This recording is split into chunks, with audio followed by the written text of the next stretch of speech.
There we go. What's up, Jackie, Mike, everybody else? It is BS, dude. That is some damn bull.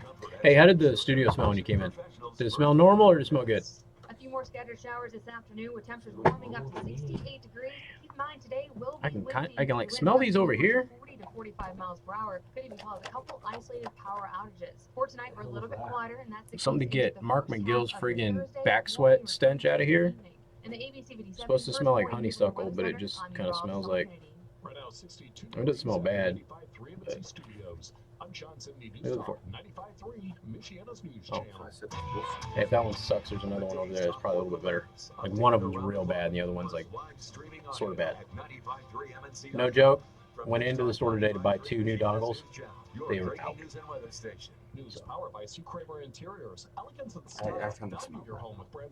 I mean, I could smell it over here. I was just hoping it would like waft over the whole studio and kind of like erase the fact that he stinks everything up over on that side.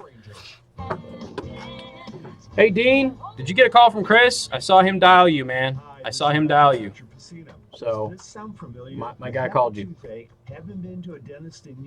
Western Montana is absolutely beautiful. Love Montana. Actually, I want to own a second property in Montana. I want to have it on the lake there. Is that the crap one? Well, you see, I have to have it like that much out of it for it to work. But it's better than having a buzz in my ears sometimes. Gotcha. Stop in today with or without an appointment to receive the care you need, whether you have dental insurance. Good deal. All right, just making sure everybody is connecting. What happens after that, it's up to y'all. All right. Effity. Douglas Road in Mishawaka. So it started off with a plan to go see Endgame on Tuesday. That didn't work. Then it was on Wednesday. Wednesday didn't work. And then Thursday won't work because my wife has a meeting. So then I was planning on Friday. Now it looks like Friday won't work. I'm going to wake up early on a Saturday and just like leave. My family's going to wake up and be like, where the hell is he? Like, later. All right, here we go. And good afternoon. Thank you for tuning in. News Talk 95.3, Michiana's news channel. I am your host, Casey Hendrickson. Phone number 574-25-95-95.3. That is 2595-953. You can also send a text message to 45364. Please put MNC at the beginning of that message. There's a lot to get to. So Barr is still testifying right now. He looks bored. To put it lightly, the Attorney General looks like he is sick and tired of answering the same questions over and over again and dealing with everybody's crap. But he's done a fine job from what I've seen so far today. And really, there's been a lot of lies about the guy. So we'll get to a lot of that stuff here in just the next few minutes. Of course, if you want to react to any of it, please give us a call, 574-25-95-95.3. I also want to thank our sponsor, Second Amendment Arms and Range, located in New Carlisle. And if you mention me, you get half off your range time. You can also get 10% off in the store, and you get listener-exclusive discounts on firearms. Okay, so let's just start with the first big one. If you go to theburningtruth.us, I got the story up there. If you download my free app, it'll be right there on your Android device, just waiting for you to read it. Just push the buttons and open it up and read it.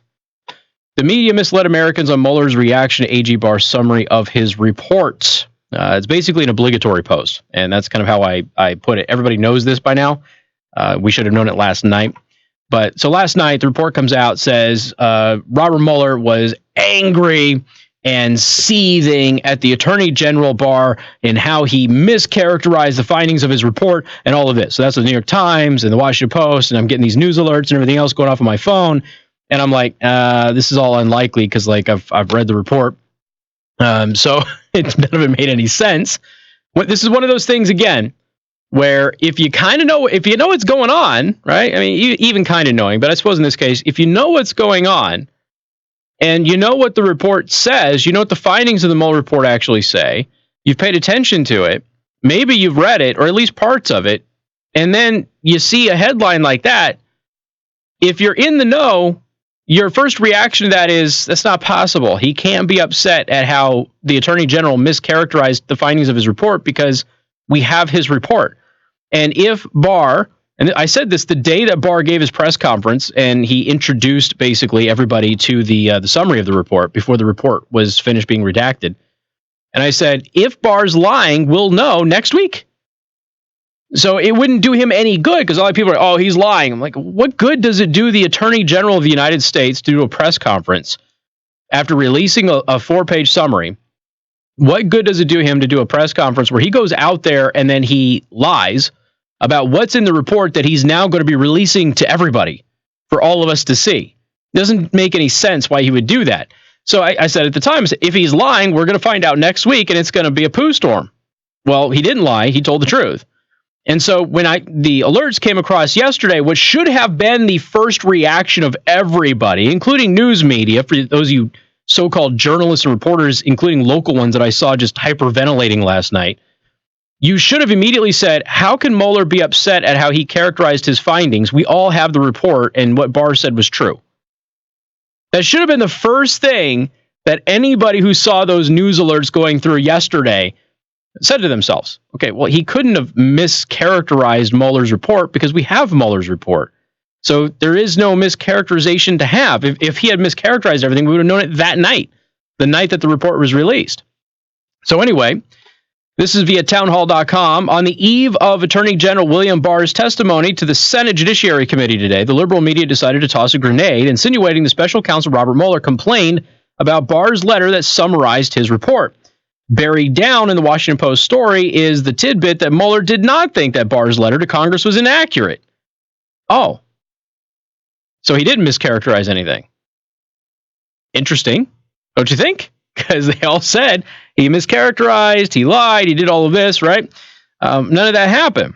So anyway, if you look at the Washington Post's story, Special Counsel Robert S. Mueller III wrote a letter in late March complaining to Attorney General William P. Barr that a 4-page memo to Congress describing the principal conclusions of the investigation into President Trump did not fully capture the context, nature, and substance of Mueller's work, according to a copy of the letter reviewed Tuesday by the Washington Post. I'm going to read you the letter, by the way, the whole thing. Okay, somebody's got to. The letter and a subsequent phone call between the two men reveal the degree to which the longtime colleagues and friends disagreed as they handled the legally and politically fraught task of investigating the president. Democrats in Congress are likely to scrutinize Mueller's complaints to Barr, as they have done today, as they contemplate the prospect of opening impeachment proceedings and mull how hard to press for Mueller himself to testify publicly. And Barr's already said that he's okay with Mueller testifying. So there's no barrier to Mueller testifying at all. Days after Barr's announcement, Mueller wrote that previously undisclosed private letter to the Justice Department laying out his concerns in stark terms that shocked senior Justice Department officials, according to people familiar with the discussions. So, anonymous people. Here's the operative part. When Barr pressed Mueller on whether he thought Barr's memo to Congress was inaccurate, Mueller said he did not. Oh. Okay. So why are we even talking about this?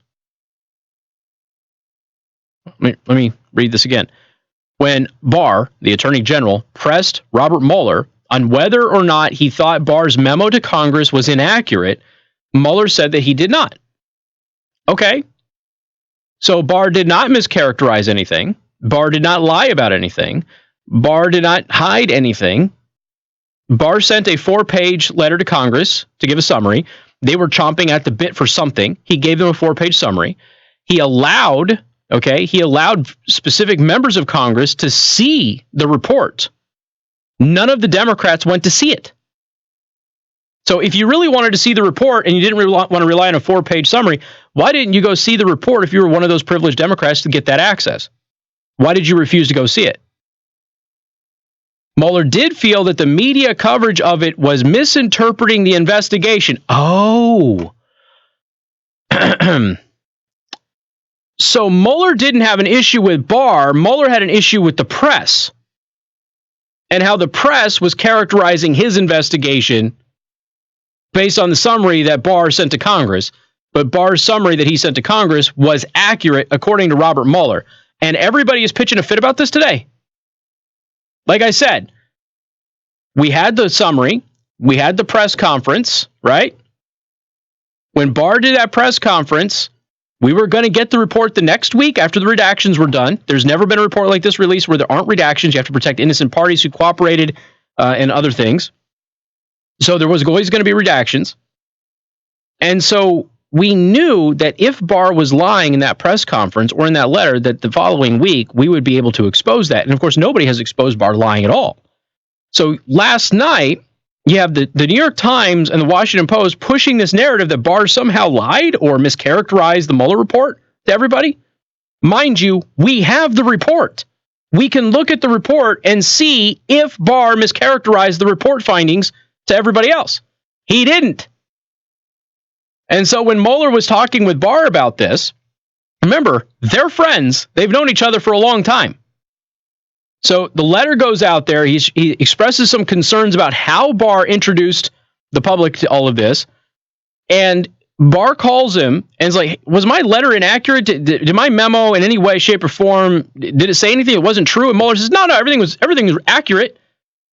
I was complaining, I'm paraphrasing, I was complaining about how the media coverage of this is misinterpreting the investigation. Okay, so really the issue is with all of the members of the media who also continued to get it wrong last night and today. But they're somehow making it all about Barr. But Barr didn't do anything wrong. Washington Post, New York Times is the Daily Caller. The Washington Post and New York Times seized on the March letter in which Barr criticizes the way he chose to present, Mueller's findings regarding Russian interference in the 2016 Trump campaign as evidence of a conflict between Barr and Mueller over the way the AG handled the report's release. Both outlets, I think they meant to say that Mueller criticized the way that he did it, but both outlets created the impression that Mueller is severely upset with Barr for mischaracterizing the Russia report in his 4-page summary of Mueller's report, and that the tone of his criticism shocked the Department of Justice. Again, anonymous sources, right? That response from Mueller would give a lot of ammunition to the leading narrative that Barr mishandled the delivery of the report, intentionally misled the public as to its contents if it were accurate, but the letter, read in full context, suggests a much more banal reality. Mueller did not disagree with the way that Barr delivered his findings. He wanted Barr to release executive summaries of the report, but he did not take issue with the accuracy of Barr's memo to Congress. Mueller just wanted him to do executive summaries. Barr's like, I'm not doing executive summaries on this thing. Everybody's jumping down my throat on this. There's no reason to do an executive summary. Okay, now that's procedural disagreement between the two. But there's nothing that Barr did that was inaccurate or a conspiracy of any kind. So what does the letter actually say? Well, I'll read it to you. Coming up, News Talk 95.3, Michiana's news channel. Casey Hendrickson. News Talk 95.3, Michiana's news channel.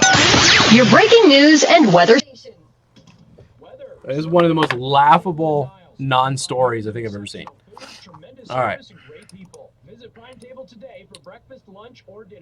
Oh yeah, I gotta go Listly now. I gotta figure out my new system. Professionals 5-day forecast. Rain showers and thunderstorms for today, for this morning, with temperatures warming up to 68 degrees. Make a list. There we go. Gusts could be topping Name your list. So my list will be, what is today? Wednesday? Today is Wednesday, the 1st. Wednesday, May 1st. It's May Day. Happy communist holiday, Venezuela. Too soon? Too soon? Probably too soon. All right. Grid layout, visual. Oh, that's a pro thing. God damn. Okay. All right. Well, let's add some items. All right. Here we go. Swizzo Dizzo. Ooh, good one, Dean. Bad because of all the sheep.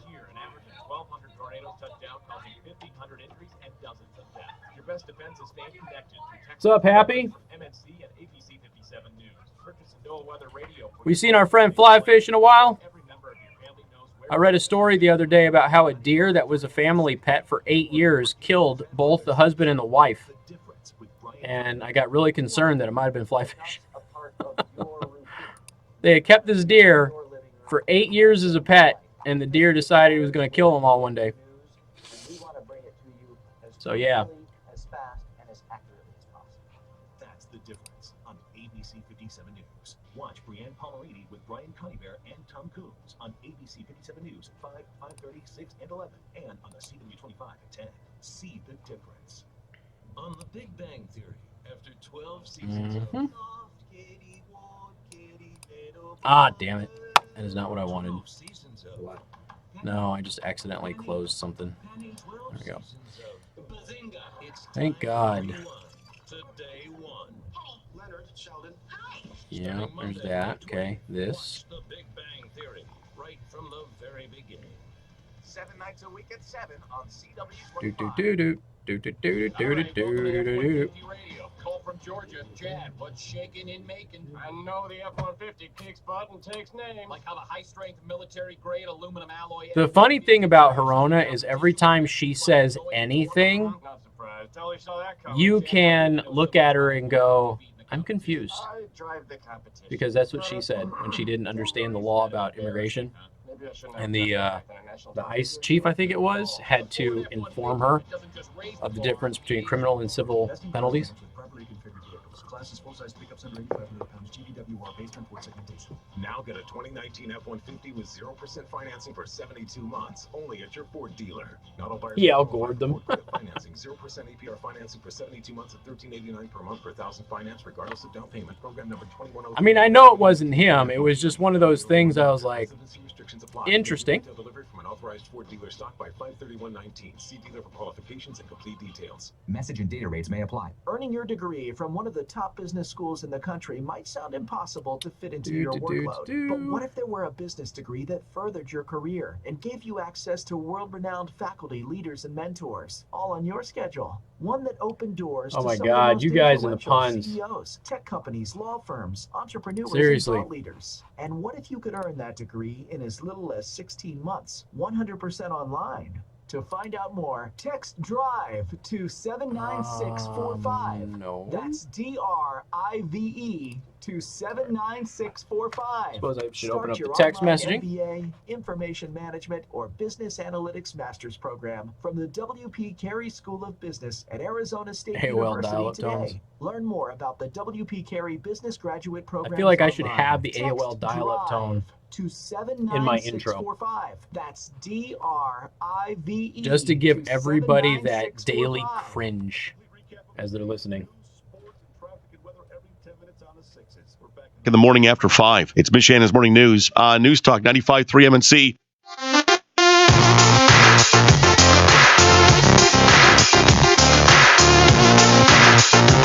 Hey, good afternoon. Thank you for tuning in. News Talk 95.3, Mishawaka's news channel. Some Passion Pit leading us into this segment. Do want to thank our traffic sponsor. That is R&B Car Company. Locations in South Bend and Warsaw. R&B Car Company are your used car experts. 574-25-95-95-3. There's a semi-rollover eastbound toll road at mile marker. Is it 101? I don't know. Somebody says 101.8. That's not right. East of Bristol exit. Anyway, emergency vehicles are blocking the left lane. So you want to go ahead and avoid that if you can. All right. So we're talking about the Attorney General Barr, who has been testifying before Congress today. By the way, shout out to Senator Lindsey Graham, who said the F word on public TV today. Not on cable, but on public TV, and then said, sorry about the language, kids. That was funny. So anyway, so William Barr testifying about all of this, and you've got, the media yesterday, the New York Times and the Washington Post, who have both won awards for fake news stories, by the way.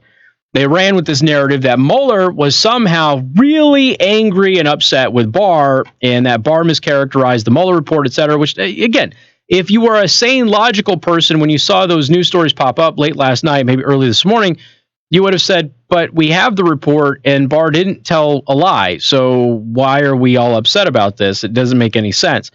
But that's not what happened, because people want to believe what they want to believe. So anyway, this is the letter that Mueller sent to Barr. Remember, they're friends, okay?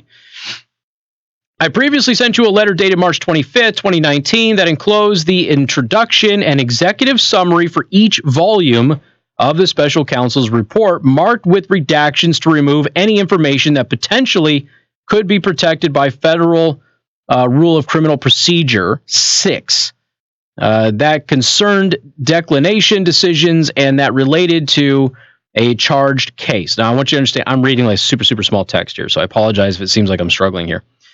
We also had marked an additional 2 sentences for review and have now confirmed that these sentences can be released publicly. According to the enclosed documents, are in a form that can be released to the public consistent with legal requirements and department policies. I am requesting that you provide these materials to Congress and authorize their public release at this time.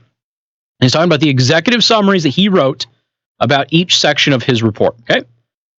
As we stated in our meeting of March 5th and reiterated to the department early in the afternoon on March 24th, the introductions and executive summaries of our 2-volume report accurately summarize this office's work and conclusions. The summary letter the department sent to Congress and released to the public late in the afternoon of March 24th did not fully capture the context, nature, and substance of this office's work and conclusions. We communicated that concern to the department on the morning of March 25th.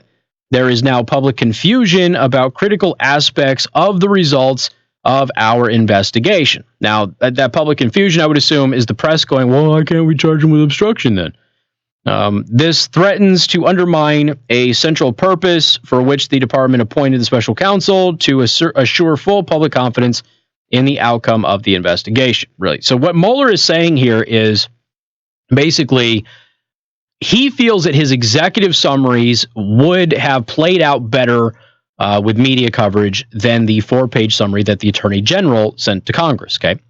We have no way of knowing if that's true.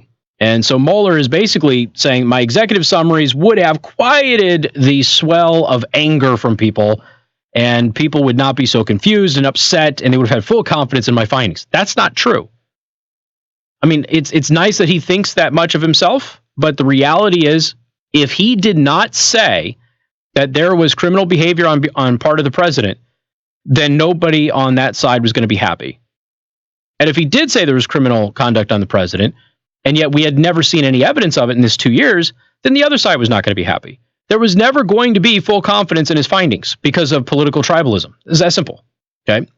It's nice that he thinks that he could get around that, but there's no way for him to get around that. While we understand that the department is reviewing the full report to determine what is appropriate for public release, a process that our office is working with you to complete, that process need not delay release of the enclosed materials. Release at this time would alleviate the misunderstandings that have arisen and would answer congressional and public questions about the nature and outcome of our investigation. So basically he's saying, look, my executive summaries, if you release the executive summaries, then it would better quell some of the naysayers in Congress who were upset that I didn't find that there was any criminal activity. That's kind of what he is saying, all right?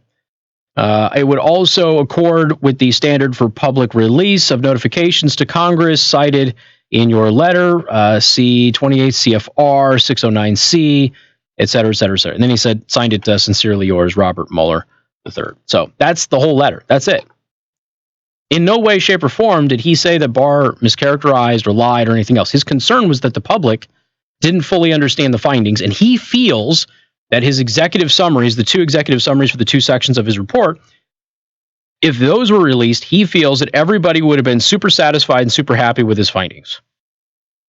We know different, because he would have had, no matter what the outcome was, half of the country is going to be upset. Okay, it's just as simple. So that was the full text. In case you hadn't actually heard it, I will put it in the daily show prep. It'll be available for you to read yourself and share it with all of your friends. And I would encourage you to do so because, this is, frankly, it's been so mischaracterized by the press and by everybody else out there who's just an internet troll who hasn't actually read any of these things. They just read headlines and find little snippets to be upset about. But then you saw, Hirono and everything else. Now, by the way, Hirono is the same person that sat there with I believe it was the ICE director, don't quote me on that, it was one of the immigration officials. And when they were trying to explain to her that Trump did not change the law, that the law has been the law prior to Trump, and that they were just enforcing that law, because she was trying to say that the only reason that this was happening is that Trump was doing it. And we're talking about the detentions and separations and things like that. And this guy's telling her, no, that's not the case. This has been happening for a long time. And then he tried to explain to her the difference between criminal and civil penalties for illegally coming into the United States. And she looked at him, she goes, I'm confused. Like, yes, we know. We get it. We can clearly tell that you're confused. But they're still they're grandiosing and grandstanding and all of this stuff in the hearing today, and they're still pretending in their comments that Barr lied or mischaracterized some stuff. He didn't. And then you have the phone call, which came after that letter. So that letter gets sent to Barr, and Barr picks up the phone, calls Mueller, and says, all right, so you got some concerns here. Did anything that I say in my summary of your report, was anything inaccurate? And Mueller said, no, it was all accurate. And then he went on to cite that the media was kind of mischaracterizing everything and causing the confusion. So Mueller is actually more concerned with the media coverage of all of this. And this has less to do with Barr and more to do with the press and public information. That's the issue. But it's kind of funny watching them spin this kind of out of control. So I put it up there for all of you to read. I hope you read it. It's worth your while to go ahead and actually read the letter and spread it around so people kind of know what's going on. So a little bit later on today, I'm going to tell you something else. Barr dropped a bomb today, which I'm happy he did. We'll talk about that probably in the 5 o'clock hour today. So if you think that we're done with Barr, I assure you we are not, because he dropped a doozy, which we'll talk about again in the 5 o'clock hour at some point. You got more coming up on 95.3 MNC. We are live streaming on youtube.com/KC the Host or twitch.tv/KC the Host. MNC News Time is 3:31. Time to check out Masters Heating and Air Conditioning online at mastersheatcool.com. Masters gets there faster. This is Michiana's Breaking News.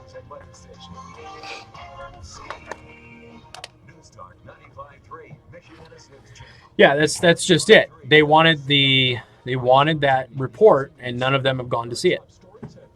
So that tells you all you need to know. All you need to know about it. If they were really concerned, they would have gone and looked at the report. You can cast an early vote Thursday and Friday from 8 to 4:30, Saturday from 8 to 4, Sunday noon to 4, and Monday from 8 to noon. In South Bend, you can vote. All right. What's up, Speed? The county services building on Lincoln Way West. 95.3 MNC's Caleb Hatch reporting. Oh man. A candidate for South Bend mayor has picked up an endorsement from a civil rights icon. Regina Williams Preston announced Wednesday that she has earned the endorsement of Charles Person, one of the last surviving original freedom riders. The candidate says she Doobie. the 50th anniversary memorial for the. Did you guys see the post that I put up on Facebook? There's a guy who speaks 7 languages who says Pete Buttigieg doesn't speak 7 languages and he's just using it. I thought it was an interesting take on it, but is it ultimately important? Not really. Everybody that I run into, though, does say, oh, he speaks all these languages. It's so nice when he starts speaking these languages. Okay, really? We're going to vote on somebody because of that? He said that his concern focused on his explanation of why he did not reach a conclusion on obstruction. And he wanted more. Oh, God. I saw Julia Roberts and gender neutral. Hold up. Let me hold on. Let me get to it. Julia Roberts calls for gender neutral school bathrooms. Okay. When was the last time she actually did anything? Weather served up by the Prime Table. Start your morning routine with the Prime Table in Niles. This week's breakfast special: all pancakes and pancake combos are half. Justy Smollett has not been kicked off of Empire. Go to the Prime Table in Niles. Oh, I was watching Amanpour and Company. I didn't watch it. It came on because I don't have my normal internet service. So Amanpour, which is is it Christiana Amanpour? So she was talking about the NRA thing, and she goes, turmoil inside the once invincible NRA. Joining us to talk about it, like it was like Moms Demand Action. So, really? You can talk about the NRA, and so to talk about the NRA, you bring on the NRA's like political rival instead of bringing somebody from the NRA on. Very interesting. Market reports some bright green on the corn and wheat boards today, over a nickel better in both of those markets. The soy complex continues to work lower, although cutting the losses somewhat by the end of the trading day. In the case of corn, current planting delays and forecasts suggesting further delays are starting to positively impact the market. Let's see. Corn finished up 6 3/4 at 360. July 368.5 up 6. Whew. 386 1/4, a nickel and a quarter. Beans down almost 2 cents, 839.5. July 851 3/4 off 2 1/4. Shapiro's got an article called "Can Joe Biden Apologize His Way to the Presidency?" He's got a lot to apologize about. The June live cattle 37 lower at 113.87, and June lean hogs 91.22 up the $3 limit. I'm Andy Eubank. Who's your ag today? Indiana's most listened to farm network. All right.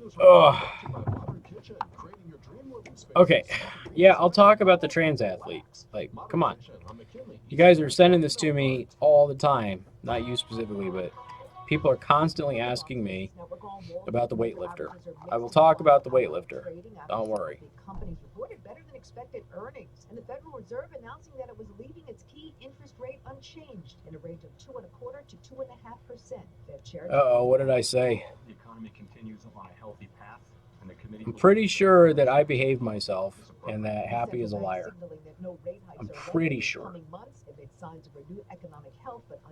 Daniel, does Pete want to take our guns? Yes, he is. He is an anti-gunner. He belonged to the group Mayors Against Illegal Guns, which ended up being Everytown for gun safety. So yes, he is opposed to firearms, although he says that he is okay with pistols. 7 days a week. With the Fox Business Report, I'm the Rebarski. Hiring? Aren't you tired of hoping the right candidates see your job posts? It's like trying to find a needle in a haystack, but not with ZipRecruiter. Its powerful technology finds and invites qualified candidates to apply. So instead of hoping you find that needle, Happy. ZipRecruiter finds it for you, and hiring is a whole lot easier. 4 out of 5 employers who post a job in ZipRecruiter get a quality candidate through the site within the first day. Try ZipRecruiter now for free by going to ZipRecruiter.com/free. That's ZipRecruiter.com/free. So who's going to use this Facebook dating thing? Is this thing out? Like, is the Facebook dating app already out? Better than mine. Well, I took mine to the truck headquarters. Z-Bart of South Bend. What did they do? They undercoated it so it wouldn't rust. They put a Rhino spray-on bed liner on it and protected my paint with ceramic Z-Gloss. So I think when it comes out, I'm going to start doing the Secret Crush thing, and I'm just going to like tag a bunch of people put a sweet tonneau cover on it and just see what happens. So the wife can get in it too. Where you going? I can do that, I'm right? taking my ride to the truck headquarters. Z-Bart of South Bend. Your truck should look and function exactly how you want it to. Mm-hmm. And Z-Bart of South Bend makes it all possible as your truck headquarters. Visit Z-Bart of South Bend or call 574-232. Unless you want a Russian bride. Russian brides cook. Nothing wrong with that. Nothing wrong with that, man.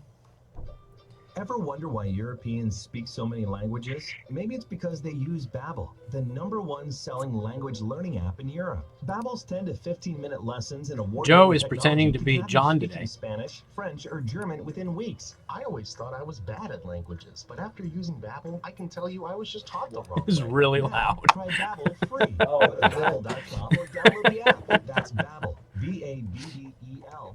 There's one commercial on our station too. I don't know what it is, but it is so loud. We got normal commercials, and then boom, that thing just comes off. It's got to be blowing people's cars up. hearingloss.com to set up a free hearing test and find out if you're eligible for hearing loss disability benefits and medical treatment. For over 70 years, Friedman and Laurie has represented injured workers throughout the United States and abroad. Again, You know what you should do? You should go to the dollar store and get like some aerosol deodorant. And every time you guys have a card tournament, just like spray people down. And it's only $1, so it's not going to cost you anything.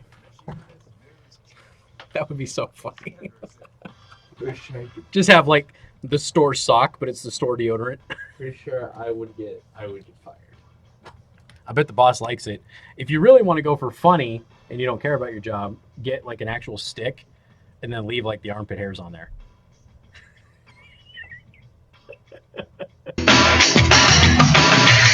Hey, good afternoon. Thank you for tuning in. News Talk 95.3, Michiana's news channel. I'm your host, Casey Hendrickson. Phone number, 574-2595, 95.3. That is 2595-953. You can also send a text message to 45364. Please put MNC at the beginning of that message.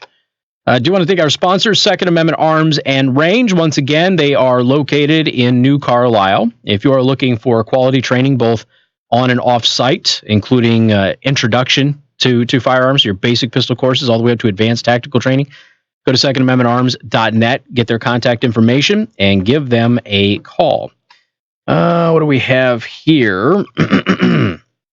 All right, so there's so many things to do. Okay, look, I'll just do it now. Okay, how about that? Since you all won't leave me alone about it.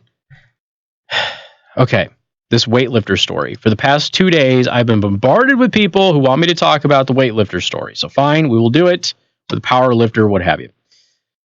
So a transgender powerlifter, Mary Gregory, recently celebrated the feat of smashing 4 women's weightlifting records at the same event. All right. Now, why is this an issue? Well, because they're transgender, so they're biologically male. Opponents cried foul since Gregory was born a man and only recently announced becoming a transgender woman. Looks like a dude, by the way. Competing at the 100% Raw Weightlifting Federation competition last weekend, Gregory set a series of records for women's powerlifting and won 9 out of the 9 events. Weird. Gregory set records in Masters World Squat, Open World Bench Press, Masters World Deadlift, and Masters World Total, according to Yahoo Sports. People have they've been sending this to me. I swear I get this story like 3-4 times a day. Gregory celebrated the big win on an Instagram post on Monday and thanked the event's authorities for having such a tolerant attitude. What a day, 9 for 9, exclamation point. Masters World Squat record, go over there. It's still processing. Full meet recap to come a bit later, but I do want to thank a few people, Gregory wrote on Instagram. Thank you. As a transgender lifter, I was unsure what to expect going into this meet, and everyone, all the spotters, loaders, referees, staff, meet director, not meat as in eating meat, but like the lifting meet, all made me welcome and treated me as just another female lifter. What else do we have here?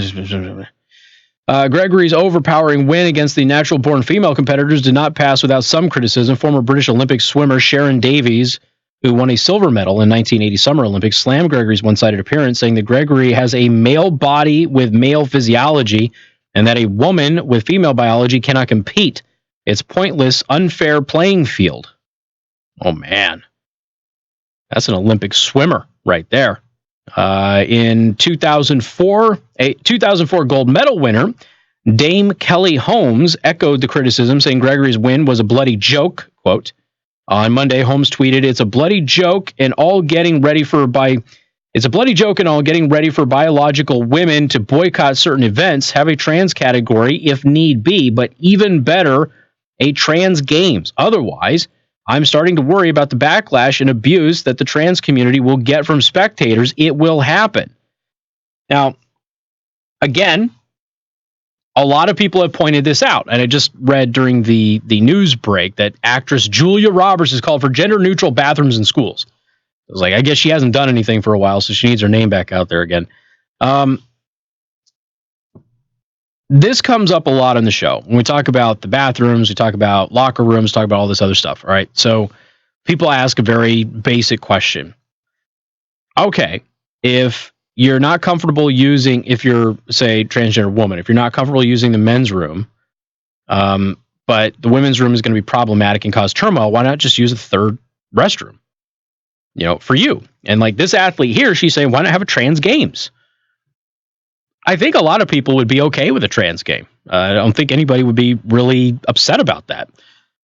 The problem is that trans people feel that that is a slight on them because they identify as the opposite sex, not as a third category.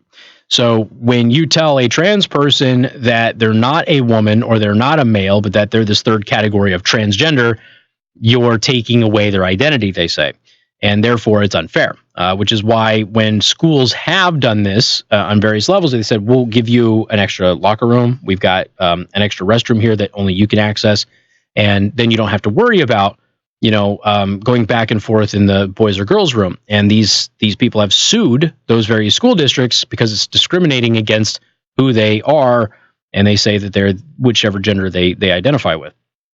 So what she said is actually considered transphobic by saying that why can't we have a trans games so these athletes can compete? Because if you're a male and you're taking hormone therapy, then it's hard to compete against males. But you also have an advantage over females if your biology is male, and it's clear. We have seen this. Okay, over the past year, we have had multiple biological males who are transgender and identify as female shatter records and dominate women's sports. Okay.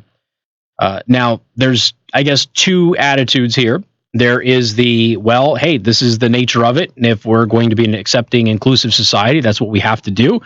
And then, if you want to compete, ladies, stop sucking at being women and be more like the women that trans women are, because they're better women than you are. And so you're going to have to get better.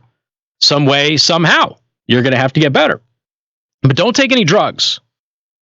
Don't take any drugs and don't get your testosterone levels up to certain levels and things like that, because then we will ban you from the sport for doping. So you can't do that. And then the other one is to just say we've got to find some kind of a medium here because, biological women are really missing out and they're losing scholarship opportunities. They're having their experiences in high school and college kind of dashed, if you will. So, but what is it, like half a dozen, a little bit more than that over the past year have broken women's records and things? This is multiple women's records in one event. I mean, come on. That just doesn't happen, people. It doesn't happen. We know it doesn't happen. It's not fair. And at some point in time, we have to look at this and say, all right, we're going to have to be fair to everybody. We can't be overly fair for one and not be fair to the others just to accommodate that one, because that isn't all right either. 574-2595, 95.3. That is 2595-953. Got more coming up. News Talk 95.3, Michiana's news channel. Get breaking news text alerts direct to your Steroid use does disqualify an athlete. So if you're a female athlete, if your testosterone levels are too high, it's the same with males, but with female athletes in particular, if your testosterone levels are too high, you are banned from sports. You're doping. And a lot of these transgender athletes, depending on the league, can compete with higher than normal testosterone levels because of their therapy. So it's a mess. It's just an absolute mess.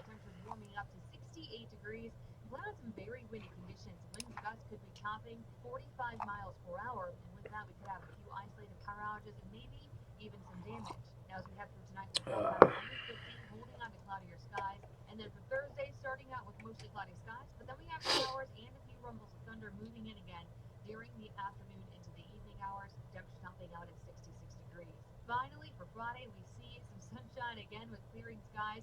Temperatures right around 60 degrees for the daytime high, and so far looks decent for Saturday. We'll be at 65, but there is a chance for a couple isolated showers south of US 30. In the ABC 57 First Warning Neighborhood Weather Center, I'm meteorologist Lincoln Kennedy. The top news stories. We are holding Big Pharma accountable. Michiana's news channel. Would you like to talk to Casey?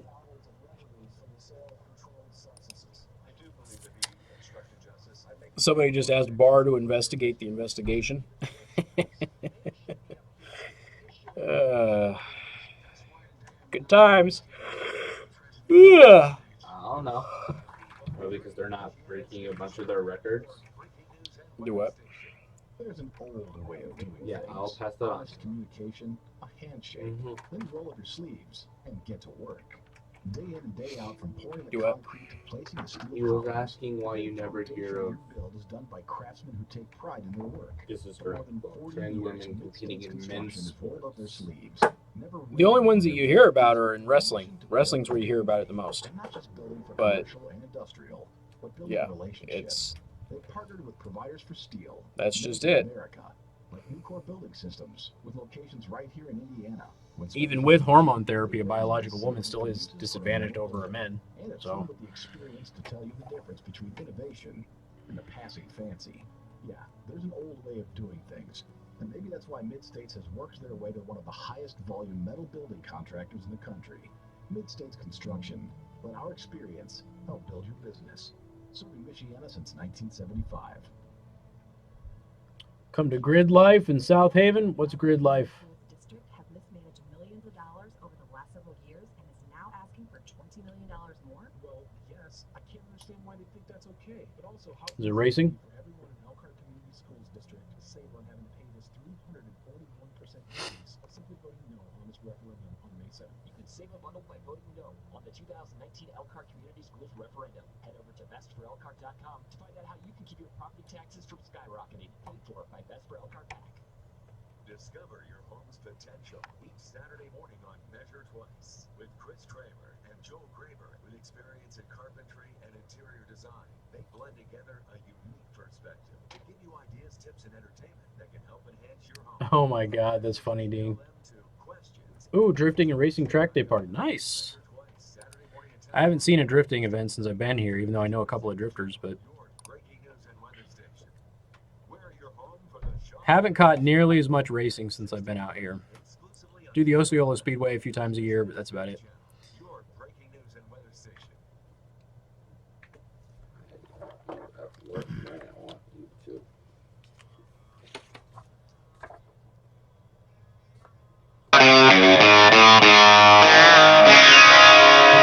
And good afternoon. Thank you for tuning in. News Talk 95.3, Michiana's news channel. I am your host, Casey Hendrickson.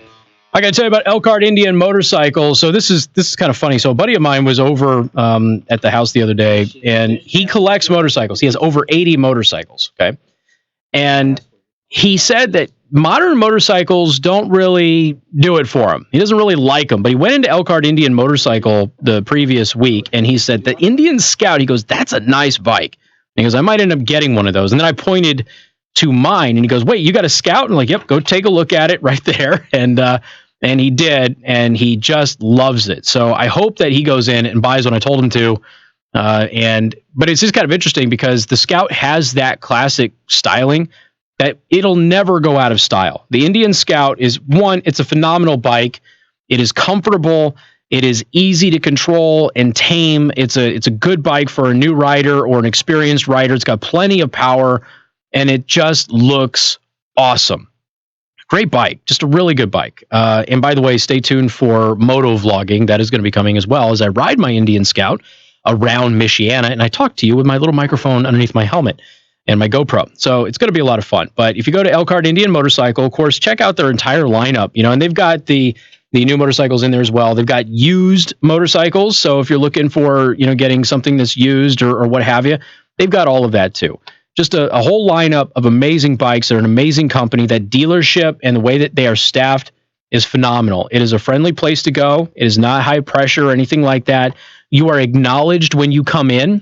People talk to you when you come in. You're not ignored. This is one of the number one things that I hear about other dealerships is that people get ignored when they walk in. That doesn't happen at Elkhart Indian Motorcycle.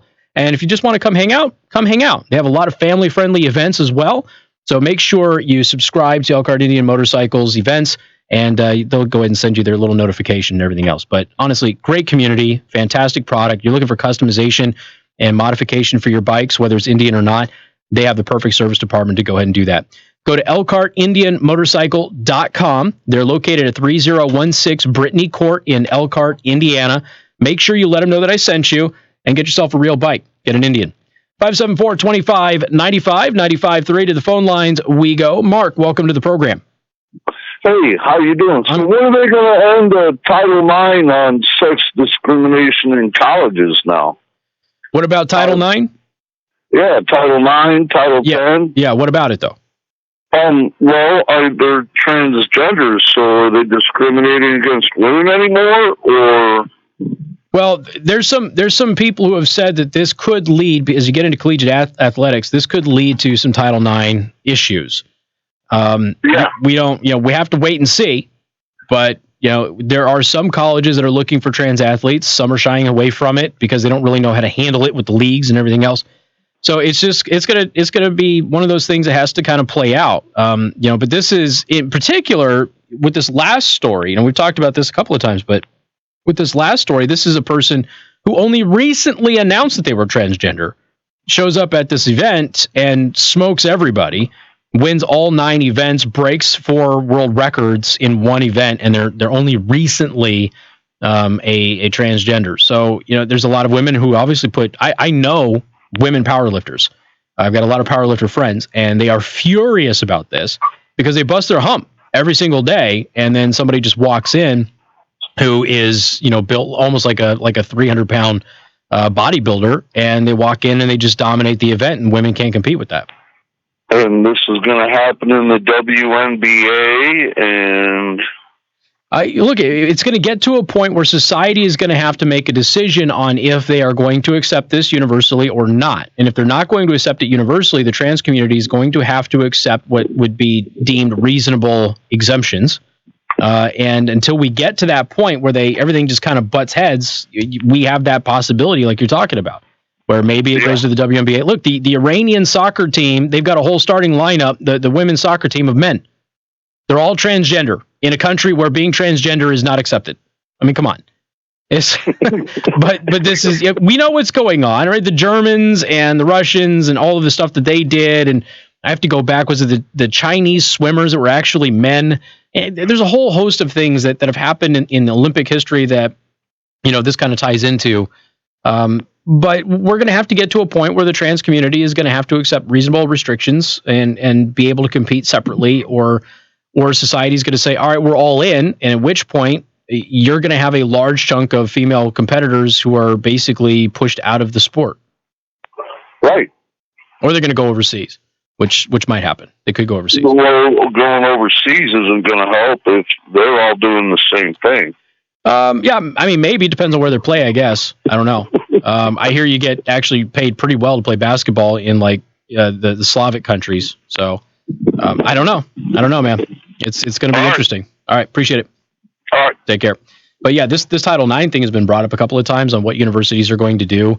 And the other thing too is, if you're going to do a scholarship for a female athlete and you do give it to a transgender athlete, well, what if you have a female athlete who's trying to go to that school who misses out on that scholarship now, and then they file lawsuits for discrimination? And it's just, this whole thing is complicated, confusing, unnecessarily so, whereas most reasonable people are just looking at this and going, just compete separately so that way it's fair for everybody. We get that you identify as this, but you have a physical advantage that is built in and is not something that any one of your competitors can actually compete with unless they were doping, which is illegal. So the only way to make like in powerlifting, like we're talking about here, the only way to even get close to competing with that individual is to allow doping. Well, that's illegal. So the one way for you to compete is against the rules. And then if you are allowed to dope in order to compete, then the transgender powerlifter is going to complain because they're not allowed to dope.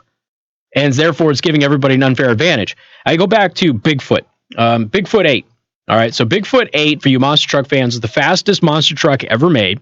Bigfoot 8 was so fast and so advanced, none of the other monster trucks could compete with it. And so what they did is they actually banned Bigfoot from the sport until everybody caught up. They forced Bigfoot to share their technology with the other competitors.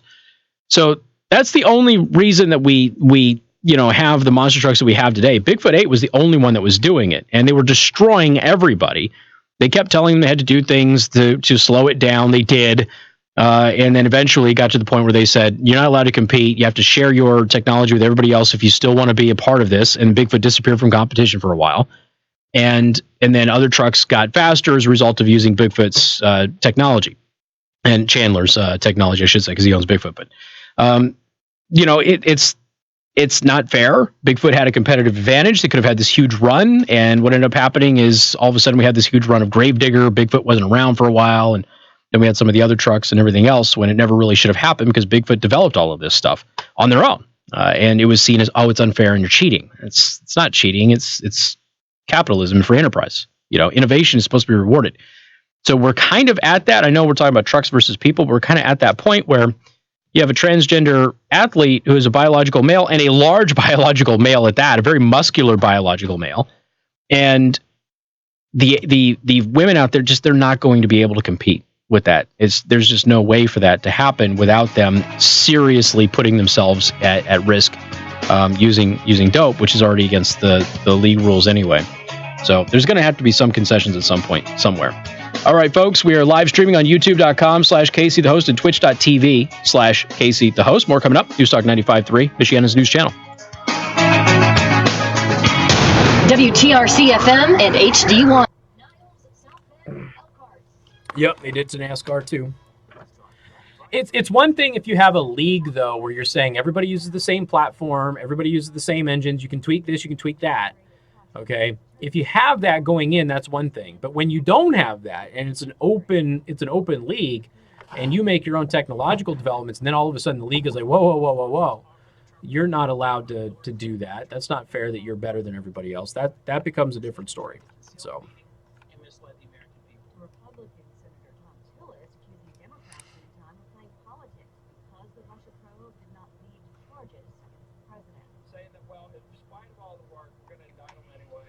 Ooh, Lindsey Graham shuts down Mazzy Hirono.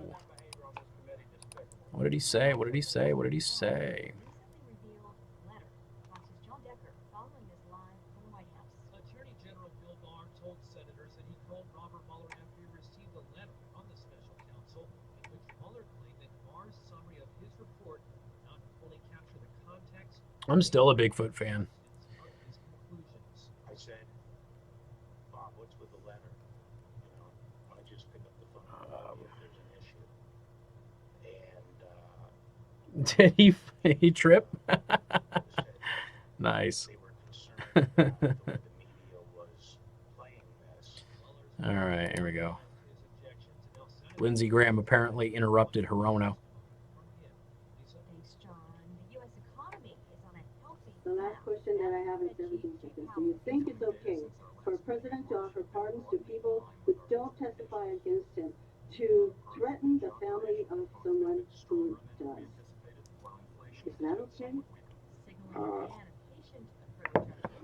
When did he offer a pardon to someone? I think you know what I'm talking about. Please, Mr. Attorney General, give us some credit for knowing what the hell is going on around here with you. Not really. This line of questioning. So, you slandered this man. Yeah, what I sort of want to know is how do we get to this point? I do not think that. How do we get to the point? Mr. Chairman, I am done. Thank you very much. You slandered this man from top to bottom. So, if you want more of this, you're not going to get it. If you want to ask him questions, you can. Good for him. Thank you, Mr. Chairman. Thank you, General Barr, for being here today. We really appreciate your time. Good for Graham.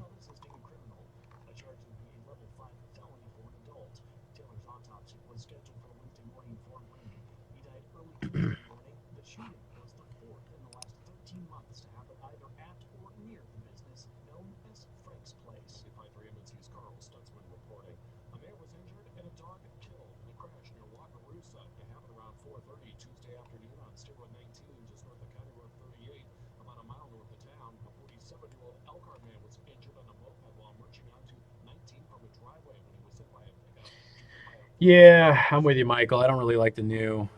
I mean, when Snakebite came out, it was pretty cool, but it's kind of gone overboard now. I miss the old days, Carolina Crusher, and Gravedigger had the nice paint, but it was still old school, and I miss those days. It was always a good time when it was Bigfoot versus Barefoot in the finals before Gravedigger was even around.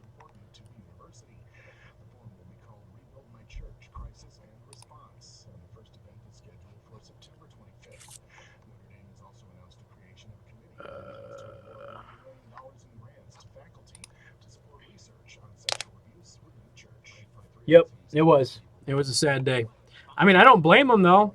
It's the system had been gamed against them. I don't blame them for focusing on licensing and public appearances and stuff like that instead of competition.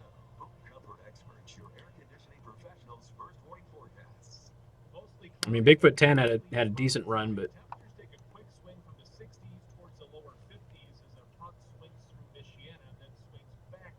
Meghan Markle reportedly unfollowed Kate Middleton's Instagram account. Oh my gosh, it's an international war.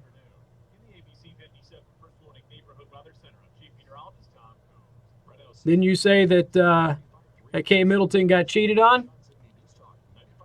By Forehead Dude? Yeah. Oh, shite. Maybe she ain't taking it so good. Uh-oh.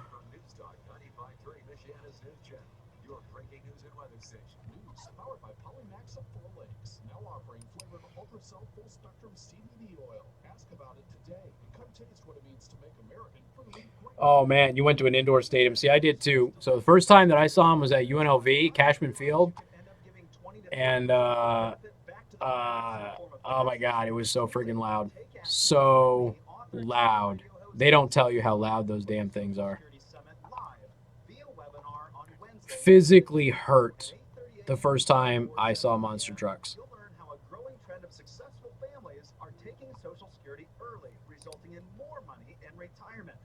You potentially paid into Social Security and the latest strategies to get those hard-earned dollars back and protecting. That's true. He can do whatever he wants. And like I said, like he's a 1 and she's a 9, so it's like it's like take what you can get, man.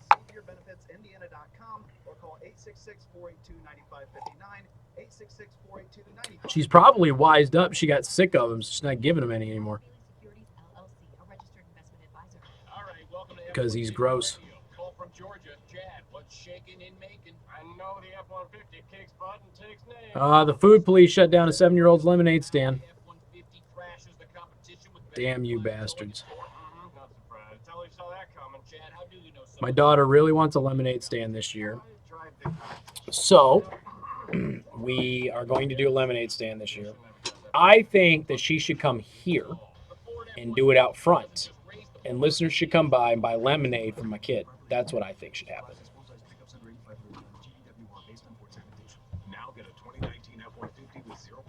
Gotta get permission, but that's what I think should happen.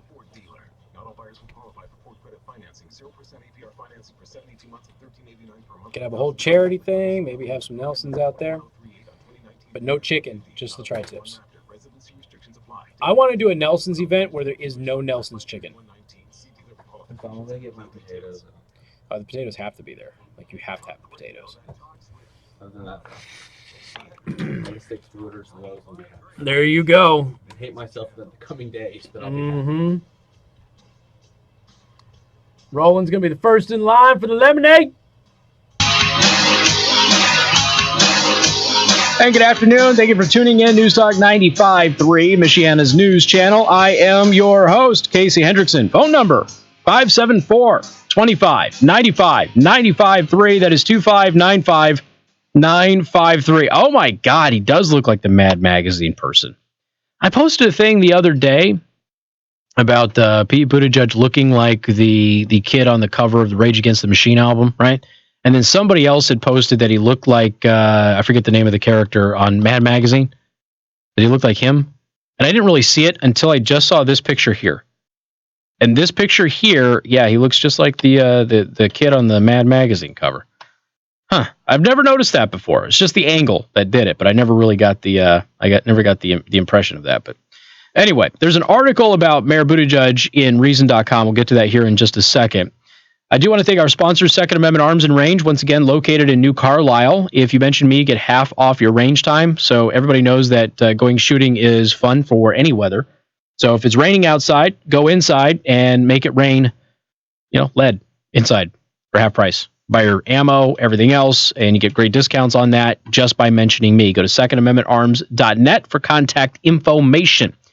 All right, so Reason.com. America doesn't need Pete Buttigieg's forced labor scheme. There you go. For those of you who missed it, Pete Buttigieg, who doesn't really have any policy positions at this point in time, he did kind of hint at a labor sort of a policy, right? And it's very similar to Obama's workforce that he was looking at doing in the early days, which kind of disappeared and that sort of people kind of covered up, that sort of thing. Is forced labor on behalf of the federal government slavery? Democratic presidential hopeful Pete Buttigieg obviously doesn't think so, fretting to MSNBC's Rachel Maddow about what he sees as the country's lack of social cohesion. He called for a 1 year of national service as a solution. Now, Obama did a very similar thing. And universally, people hated the idea, right? It was pretty bad. It disappeared off of his website at one point in time. He was doing everything he could to cover up this notion of making people work for the government for a year or so. No doubt he would take offense to any comparison of his scheme to slavery, a comparison such as that offered by former slave Frederick Douglass. What is freedom? It is the right to choose one's own employment. Certainly it means that, if it means anything, Douglass thundered in response to Union General Nathaniel P. Banks's policy as military commander of Louisiana of extracting 1 year of forced agricultural labor from freedmen on behalf of the federal government. And when any individual or combination of individuals undertakes to decide for any reason when we shall work, where we shall work, and what we shall work, and for what he shall work, he or they practically reduce him to slavery, unquote. That's Frederick Douglass, by the way. If you don't know him, I mean, just look him up. He's amazing. So Frederick Douglass, who had personal experience of the horrors of slavery, knew how the institution differs from temporary forced national service, and yet he directly compared them and objected to both. Strictly speaking, the 37-year-old Buttigieg didn't explicitly call for conscription to build social cohesion. He allowed himself a little deniability by telling Maddow one thing that we could do that would change that would be to make it, if not legally obligatory, but certainly a social norm that anybody after they're 18 spends a year in national service. But you notice, if not legally obligatory. So he left it open for the possibility of making it mandated. So basically, everybody would be conscripted after they're 18 years old to spend a year in national service. Joe's 19. So you'd be at the age where they would force you to do something. And I don't know what that would look like if you would be offered a barrage of choices or what have you. I have no clue. Does that mean that Buttigieg wants a draft or not? It sounds like he wants 18-year-olds to just load themselves on buses without the muss and fuss of an enforcement mechanism, but he'll consider some arm twisting if focus groups voice enthusiasm for the idea. I like how they put that because, of course, this is all about focus groups. Let's not forget that there was a debate when the primary was happening with the Democrats back in 2008. Hillary wanted a healthcare mandate. Obama opposed a mandate. Remember that? I know that Obamacare has a mandate, but Obama opposed a mandate. He's the one that campaigned against a health insurance mandate. Hillary is the one that wanted the health insurance mandate and had suggested to leaders like Pelosi that to get people to go along with it, we would have to be willing to put them in jail. So there would have to be a punishable mechanism there in order to get people to go along with a mandate. They ended up focusing on a massive fine, but ultimately there are still people in Washington, D.C. who want to enforce that because as people chose to pay the fine rather than pay for the insurance, there was still some wrangling about, well, how do we get them to actually buy the insurance? We may need to start putting people into jail. That enthusiasm may not be forthcoming. A 2017 survey by Gallup found that 49% of Americans favoring the idea and 45% oppose. Unsurprisingly, support for mandatory national service rises among older cohorts who are highly unlikely to even receive a draft notice, winning the nod from a solid 2/3 of those over 65. That's also the group that comes from the days of the draft. And those are people who believe that everybody should join the military to get the experience and it does good for you and that sort of thing. There was that mindset for a long period of time. Ultimately, we now know that mindset is incorrect and that it damages the military to have conscription. By contrast, the 18 to 29-year-olds actually targeted by forced labor schemes despise the idea by 57% to 39%. And of course, that 39%, they don't think that it is what it is. I'm willing to bet that if you went to that 39% who said, yeah, you should totally be drafted into some form of service and said, all right, cool, you're a Marine now. I'm willing to bet they changed their mind. Willing to bet.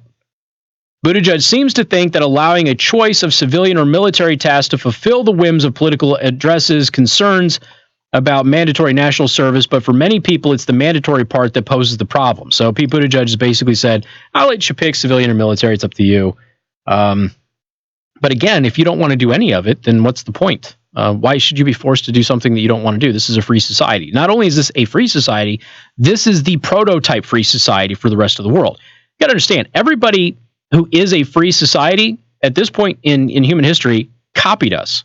Now, they didn't completely copy us because they had their own little things that they did, but they took the basic concept of what we built, which we took from Greece and some other places, but they copied us. Even Russia copied the U.S. Constitution, for crying out loud, after the Soviet Union fell. After General William Westmoreland objected that he did not want to command an army of mercenaries, as he characterized paid volunteers, when he and Milton Friedman famously sparred over ending the draft during the Vietnam War, Friedman reposted, would you rather command an army of slaves? Friedman's efforts to end the military draft was supported by economist Walter Oy, yada, yada, yada, yada, yada. So basically, he's just going on the idea now of conscription and everything else, and you get to the bottom of it. It says, it's odd how a country with a miserable history of forced labor and 2 wars fought over the issue keeps revisiting the idea that if it's a newly minted work of genius. But here we are, with Pete Buttigieg joining a long and disreputable list of pundits and public officials in polishing off this ancient policy turd and passing it off as a solution to what supposedly ails America. There's something else, too. With the different types of services, there are different types of people who go into military service and then those who join, like, AmeriCorps. Huge difference. And they're typically not aligned with one another politically, all right? Sometimes they are, but typically not. So there is no cohesion that gets built from people going into military service versus those who are joining, like, the Peace Corps or something like that. There's no cohesion as the mayor is seeking at all in any way, shape, or form. Plus, again, it's a blatantly un-American idea. MNC News Time is 4:16. We got more coming up. News Talk 95.3, Michiana's news channel. Casey Hendrickson. News Talk 95.3. What's up? You can always come in. I'm just saying, you can always come in. I always tell people to tell you that. The air, you just walked in. Yeah. So we were just making Oh, sure. I just because I seen the light was on, then I had to help somebody, and then you can always come in. Nobody's gonna pick it up. Like some lady called, and the first thing she's like, yeah, that guy on Mag Magazine looks like Alfred E. Newman. That'd be the third person. Alfred E. Newman. That's yeah. I couldn't remember his name. Well, that would be the third person. Yeah, she's just like talking. I was like, okay, well, what station? Because I'm like, there's so many stations. I don't know who's talking. And then she's like, Alfred E. Newman. I'm like, I understand that, ma'am. I need to know what station. Well, I don't know, like 97.3 or something. 97.3. News Talk. So this lady doesn't listen on a regular basis, has no idea who we are, and yet went out of her way to contact the office. How did she find the number? I don't know. And this is what also cracked me up. I don't know. That's a really good question. How did she get the number to the corporate office if she doesn't know what station we are? I get that all the time, but yeah, like she's like, I don't know. I think his name's Casey or something. I was like, yes, his name is Casey. Alfred E. Newman. I couldn't remember the Mad Magazine guy's name. Yeah, but yeah, it was the crap that people get pissed off at me about. Good Lord. It's okay. I had another guy get mad about Brad King one time. Was talking about how someone's like husband came out, United States citizen or something like that. The guy was pissed because it's the United States of America and not a U.S. citizen. And I'm like, really? Like, I had to have Jenny take the phone call because that guy was just not listening to me, like, whatsoever. Like, who gets that PO'd? Oh, Crazy people who have stock investments in tinfoil companies. Going on, I'm like, I have 6 stations here. I need to know who has Yeah, no kidding. Oh. Yeah, like people call. Yeah, I know the answer to that contest. Yep. Wait, I'm still trying to figure out if she didn't know what station it was, how the hell did she get the number? Don't know. Because you have to look it up. Yeah. So which means you have to go to the website and then go to the contact us page. Yeah. Which is all clunky and awful. So Yeah, it is. but I thought It's I terrible. It would drives pop me nuts. in and Okay. tell you if you didn't know. Cool. Yep. I'm glad I could brighten your day with my crazy people. I love it. I love all the kids that are like, I want the phone number, or I try calling the news station, they don't answer. Well, We're popular. it's not like, well, if it's, you know, like that one lady, well, it keeps beeping at me. Well, that means they're busy. Yeah. Or, Probably our phone lines are full because people like you keep calling. yes, or like, I've tried calling before, but they won't answer. Well, Have they you might not called be when- taking phone calls at that time. Yeah. You called when we're People not think that on we're there. in here all day too, Yeah, so I've they'll had call at like 1 o'clock and think somebody's in And here. like, oh, I'm looking for Mark. I'm like, well, he's on air right now. Well, can I talk to him? Did No. he say he was giving phone calls? Well, no. No. Okay. Wow. All right. Have fun with all your. Thanks. Thank you if you're one of them. If you're not, we hope you give us a try with this special offer. Sweet. Met the goal of at least one pissed off listener of the day. He said, the things that people choose to get mad at me about are just, it's so funny. And for some reason, I don't know why, because I've always known that, and it just drew a blank because I hadn't talked about Mad Magazine in forever. But there you go. P. Buttigieg looks like Alfred E. Newman in this one photo.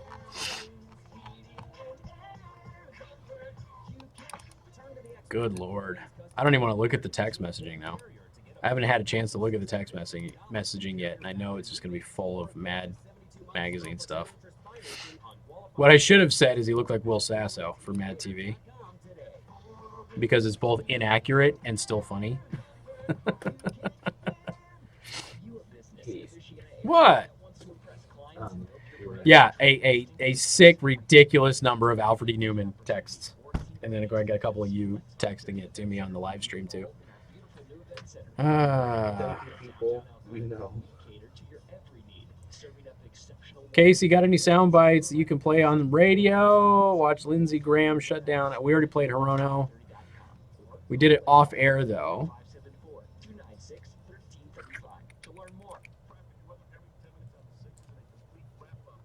History shows the Marxists love their work camps. That's true. 5-3 MNC.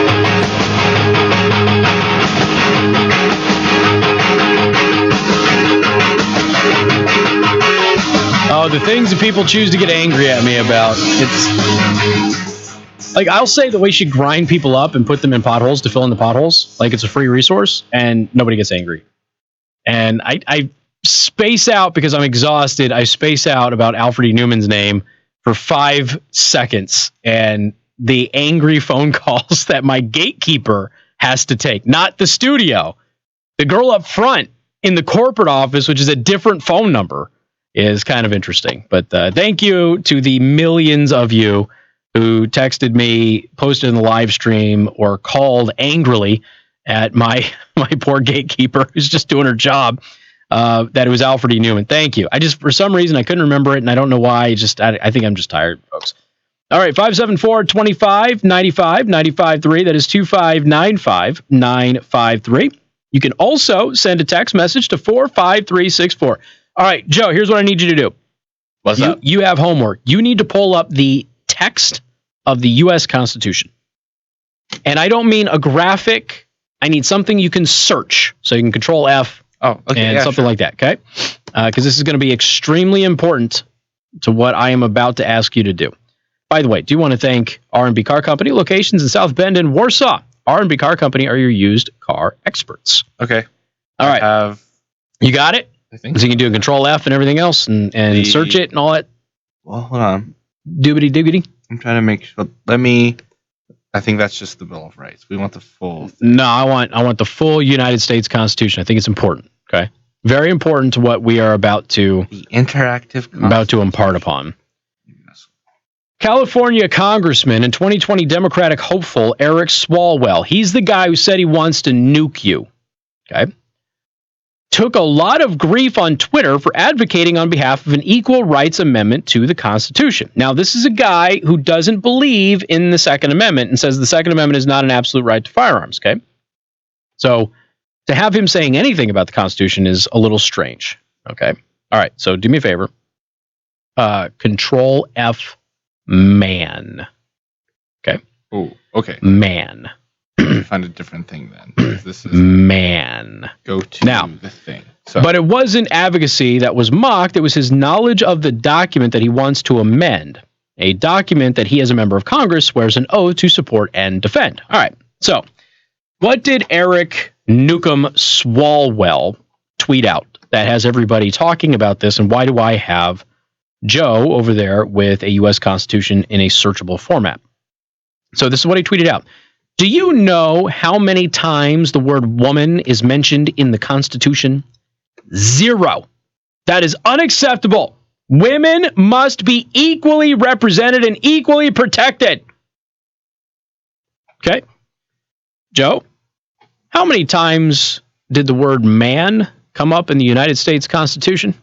The word man? Yep. Not as in a fragment of another word, but the word man. How many times does man come up in the United States Constitution? I am looking through here. I don't think it appears once. Weird, Eric Swalwell. Dude who swore an oath to uphold and defend the Constitution of the United States before he threatened to nuke people and that the Second Amendment wasn't an absolute right to own firearms. So he's running out there. Do you know how many times the word woman is mentioned in the Constitution? 0. That is unacceptable. Women must be equally represented and equally protected. There's just one problem. Man is not mentioned in the Constitution either. Not once. Look it up. The word manner. I mean, manner is all over the U.S. Constitution. That word is used frequently. But the word man is not in the United States Constitution. It's not there. So this is a guy who's running for president, right? So it's bad enough that he's cried on television. It's bad enough that Tucker Carlson sent him into what I believe is a PTSD episode. And we joked about that before we even knew who Swalwell was. But Tucker Carlson basically made the guy go into a corner and curl up in the fetal position and cry. It was an amazing piece of television. And we talked about it a couple of years ago. And then he threatened to nuke people, says the Second Amendment doesn't actually give you the right to own guns, all of that other stuff. So when he goes out there and on Twitter, okay, because he's trying to make a campaign point, do you know how many times the word woman is mentioned in the Constitution? 0, and that is unacceptable. Women must be equally represented and equally protected. Yeah, but man isn't in it either. Okay, I'm going to assume that somebody on his campaign staff tweeted this out. All right, that's going to be my assumption. I want to believe it was him. Okay, but I'm going to assume, for the sake of adulting, that there was somebody on his staff, probably a disgruntled lady, who may be 19, 20, 21 years old, something like that, probably has green hair or something. Not that I am opposed to green hair. I actually like girls with colored hair, but I'm just going with the stereotype here, right? And they're just angry. So they tweet something like that out, and of course, immediately people are like, well, man's not in it either. So now it's just another gaffe. It's just this huge gaffe, just like with Biden. His whole first day was a gaffe machine, for crying out loud. And they said he used to run on being a gaffe machine anyway. So there you go, ladies and gentlemen. Eric Swalwell, Democrat from California, doesn't even know the basics of the Constitution. If you're going to tweet something out like that, I mean, regardless of if you're young and inexperienced or not, don't you at least verify that the other word's in it? How long did it take you to find that? About 20 seconds. Yeah. It's about 20 seconds worth of work. You know? So what is that, like 23 cents in pay? Something? I mean, they're probably, you can calculate it, they're probably better paid than you are. Unless he's got a volunteer in there. I don't know. He probably has a volunteer in there, so they're probably not as well paid as you are. But why? What? These people, I don't understand. It's unnerving how dumb some people are. It's absolutely, there's simple mistakes. There's things that you do like, okay, I forgot Alfred E. Newman's name today. Big whoop. I did about 22 cents. Dang, I was close. I was really close. I'm going to pretend that I knew that math, and I just did that in my head. Wow. Okay, a Welsh man, for those of you who are on the Medicare for All bandwagon because you don't know anything, a Welsh man has said that his father died because the British Health Bank could not treat him on a Sunday. According to a Welsh man, his 55-year-old father may have died because the British National Health System failed to treat him when he suffered a stroke on a Sunday. Colin Rogers, 55, suffered a basilar artery whatever on April 14th, which he could have survived if he had undergone a thrombectomy or trombectomy. I don't know what it is. THROM thrombectomy, which removes a blood clot from the brain. Generally speaking, in the U.S., if you've got a blood clot in the brain, it's kind of like emergency surgery. So, generally speaking, apparently not in England. Okay. Instead, Rogers was taken to Prince Charles Hospital.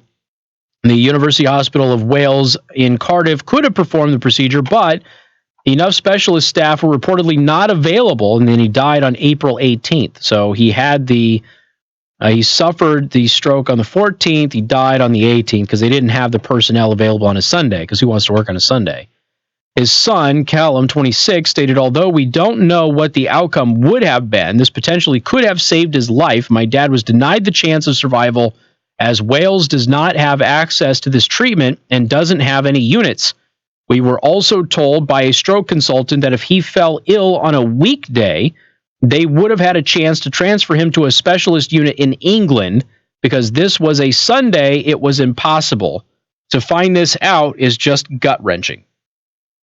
This is the same system of healthcare in the same country, by the way, that I know we're talking about Wales versus the UK. I'm just assuming I'm talking about the UK. That was wheeling old people off into wings of the hospital and starving and dehydrating them to death until they got caught. So, just friendly reminder, ladies and gentlemen. MNC News Time is 4:31. Time to check out Masters Heating and Air Conditioning. You can find them online at mastersheatpool.com. Masters gets there faster. This is Michiana's breaking news and weather station. MNC. All right, I'm going to go ahead and grab a warm-up. I shall return. God, I'm old.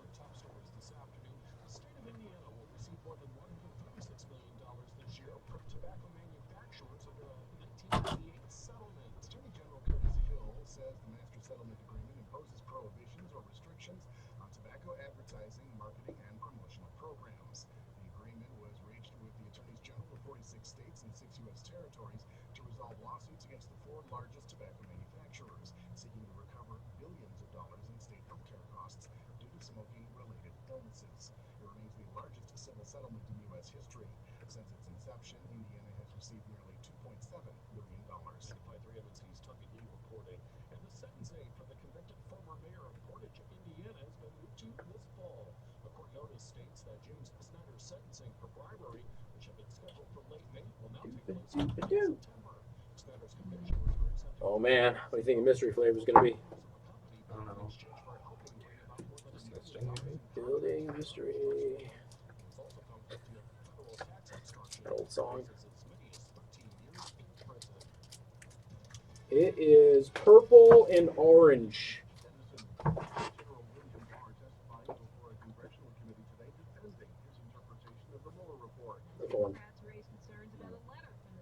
Oh. Watermelon is a mystery. Oh, no, that's a blue one.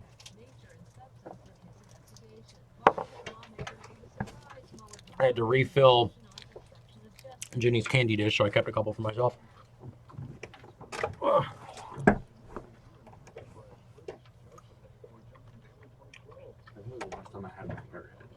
Hmm? I don't remember the last time I had in here. It's been a while for me, too. Not nearly as good as Laffy Taffy. The last story ticked you off? It's England.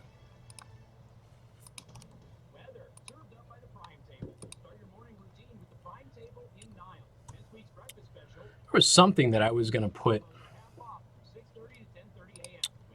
out there as its own podcast yesterday, and I don't remember what the hell it was.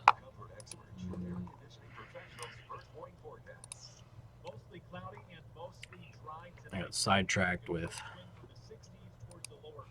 other stuff, and then I got in a rush.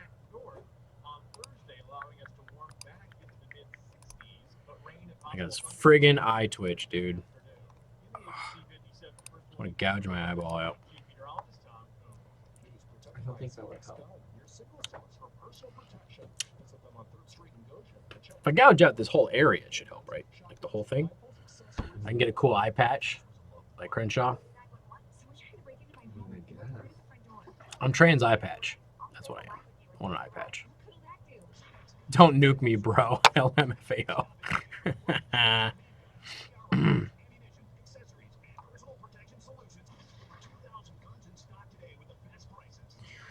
Tell Casey, please, about the track girl. They should simply have a separate high testosterone class, as opposed to giving her slow down drugs that a... Oh, what a stupid world we live in these days. All right. Avengers is currently the highest grossing movie. 8?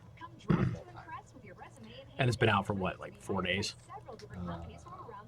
Well, people saw it early on Thursday. Like places like the Alamo, Texas. Okay. So like from like Thursday to today, it's like almost a week. It's already in 8th place. Damn. Casey, if man or woman are not in the Constitution, how does a woman have the constitutional right to kill the glob of cells living in her womb? Well, it's implied that it's all people, but nevertheless.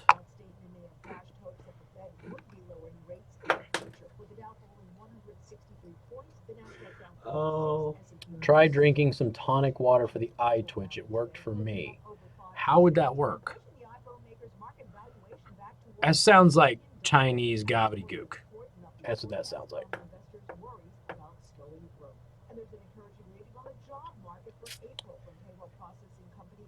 I don't remember the bit for Ron. I'm sure I've seen that from Ron White, but I don't remember the bit. Roger, I love the live feed on YouTube. No stupid commercials. Paradise! Oh, speaking of stupid commercials.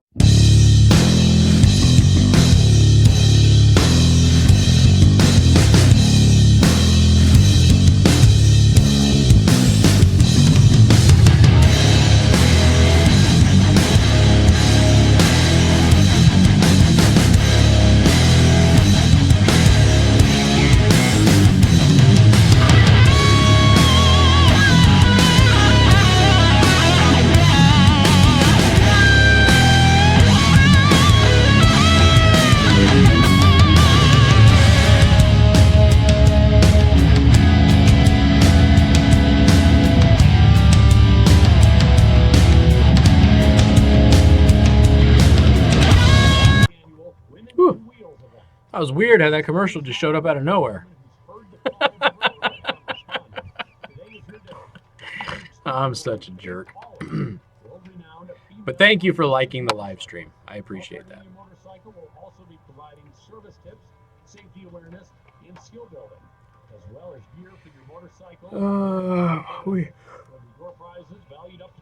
God, I am so tired, dude. Damn.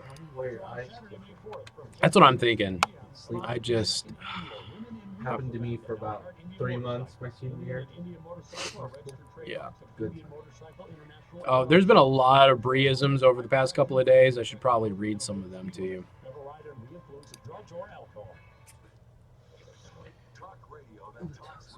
All right.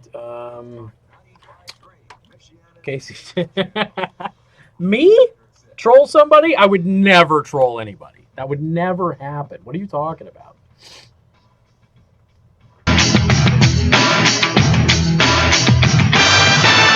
And good afternoon. Thank you for tuning in. Newstalk 95.3, Michiana's news channel. I am your host, Casey Hendrickson. Phone number 574-25-95-95.3. That is 2595-953. Can also send a text message to 45364. Please put MNC at the beginning of that message.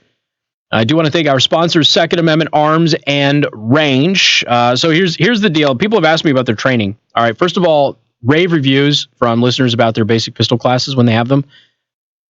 We use the personnel at Second Amendment Arms and Range for personal security. Okay, I've used them several times for personal security. You usually have no idea that they're there. They are extremely good. They train people who do personal security for other people. All right, that's how good they are. So we trust them with our lives. We trust them with listener lives. We trust them with celebrity lives. They're that good. Go to secondamendmentarms.net for more information. Figure out what their training schedule is. Sign up for classes. You're not going to be disappointed, I promise. Casey, heads up. Morels are popping. Pass it on. I was just told that a grass patch at my homeless encampment has natural morels that grow there. So maybe I can pay rent somewhere and actually have a place to live if I just pick those morels. How much do they go for? How much do the morels go for these days? It's been a while since I've priced out morel mushrooms because I don't eat them because they taste like garbage. But you all seem to like them, so I'm happy to sell them to you. All right, 574-25-95-95.3. That is 2595-953. You can also send a text message to 45364. And please put MNC at the beginning of that. Teacher fired after kicking a 5-year-old girl may face legal action. You think? Last I checked, kicking a 5-year-old girl, not acceptable, right? Not acceptable stuff. Now, you want to duct tape them. If you're in a museum and the kids won't stay in line or whatever, you got to duct tape them or tie their hands together or whatever and keep them all together so they don't disappear on you and knock down dinosaur bones. I'm okay with that, but kicking them, not so much.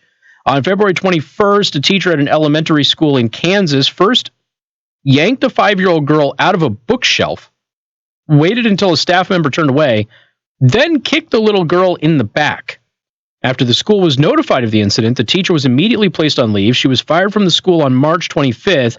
She now may be facing legal action, according to the New York Daily News. I would sue the snot out of her. After the teacher was placed on leave, spokesman David Smith told the Kansas City Star, there is no question that we were going to do everything that we could immediately to terminate that teacher and to look after the child. No child should have to experience that. It's a horrible situation. We feel terrible about it, and that person no longer works for us. Well, I say divvy up her salary and give the other teachers in the school a pay raise. The teacher, Crystal Smith, we actually got a name, was in her first year of teaching. Hey, Crystal, this may not be the career choice for you, okay? See, this is the thing. Like, there are certain things that you have to understand you have capabilities of dealing with. I have told people, and by the way, I've had several people reach out to me since then, asking me to come work with the disabled and everything else. Look, I've worked with the disabled since I was a kid. Okay, my uncle used to train Special Olympic athletes. I know my personality.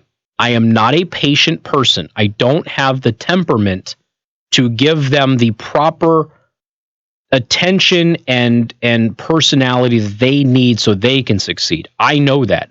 I can do it in short doses. I can't do it extensively day in and day out. I do not have the patience for that. I recognize that limitation, okay? I wish I had that patience because I love working with people with disabilities. I can't do it for extended period of times. That's it. It's my personality, okay? I can't do it.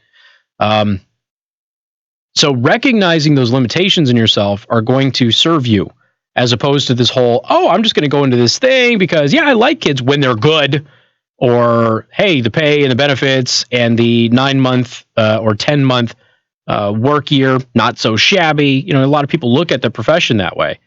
So this lady's in her first year, and if I had to guess, I would bet that she has probably been able to identify a character flaw that she has that would probably negate her from being a good teacher, but she chose to ignore that. Let's see. The child's mother picked her up from Blue Jacket Flint Elementary School in Shawnee, Kansas on April 21st. Her daughter told her, "I don't like my teacher. She's really mean. She hit me on my arm." Seeing a red mark on her arm, the mother unsuccessfully attempted to contact the school principal, then returned to the school where she discovered her daughter had informed another teacher about the incident, but nothing eventuated from that. Oh, first of all, good on this kid for telling, okay? So that's probably coming from the mom, making sure that the kid knows that it's safe to go ahead and tell when something like this happens. That's good because a lot of kids will not. So this kid told mom that she got hit in the arm. Mom looks, sees a mark, goes, "Oh, she might be telling the truth here." Finds out that the kid actually told another teacher. That teacher didn't believe her, I guess, and nothing came of it. A recording, let's see, wait, hold on a second. Let's see. A recording that the mother made of herself with her daughter's teachers and school district staff shows the daughter's IEP teacher admitting the 5-year-old did mention to me, "My teacher hit me." I asked her what happened, and she said she touched her on her arm, but it wasn't there, so I'm not sure what happened, Smith is heard saying. So basically, the teacher is saying, "I looked, there was no mark. I didn't know what to do." So the mother smelled a rat and discovered video existed of the incident. Uh-oh. Waiting for a week for the school to show it to her, the mother was shocked when she viewed it, recalling to KCTV, "When I saw the video, it was heartbreaking because everything she said, she sat at the same table as me and just lied about everything. She lied to me." Well, yeah, not a lot of teachers who kick kids are going to admit that they kick kids. It's probably not something you run around in the kid kicking club and admit publicly. It's kind of like the puppy kicking club when you kick puppies and stuff like that. You're supposed to do it in secret at nighttime, preferably. Okay. So yeah, she's obviously going to pursue legal charges against this woman, as she should.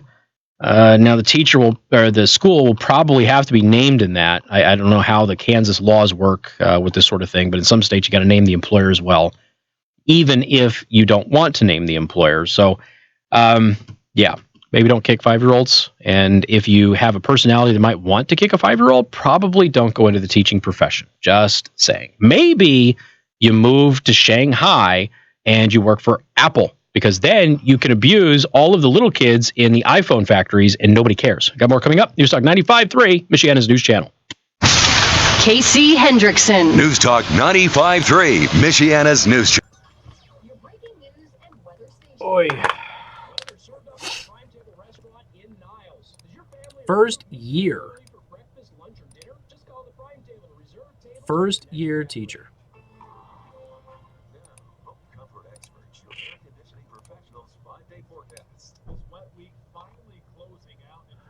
All right.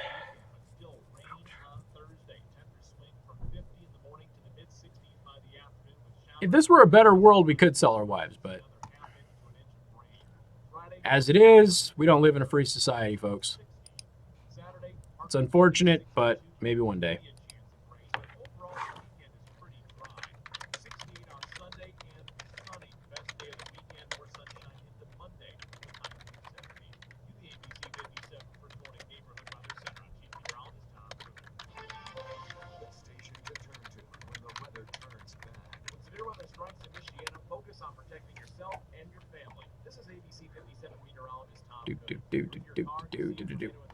I mean, what do we even have Craigslist for? We're supposed to be able to sell our kids and stuff. They're our kids. Jeez.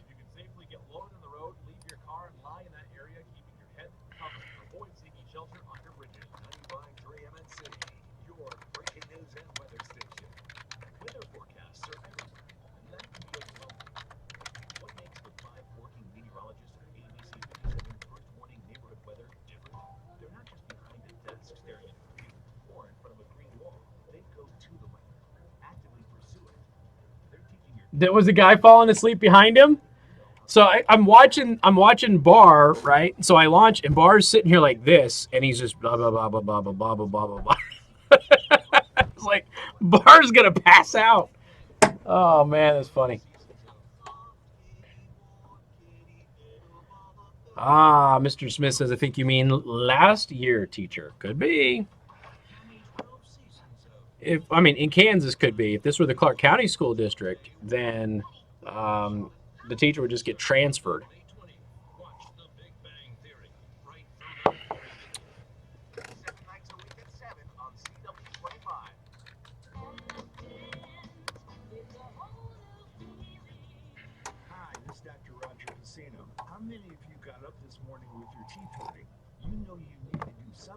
Is John in the building? I haven't seen John today. Have you seen him? It's hard to get through the day with a painful toothache. At AFTED, we can get you out of pain today.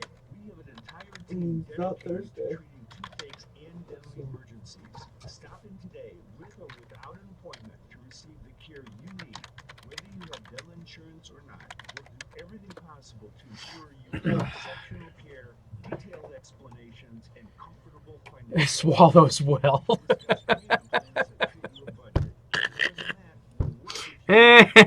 Swallows well. That's good. I like that. That tickled my funny bone. And who doesn't like their bone tickled?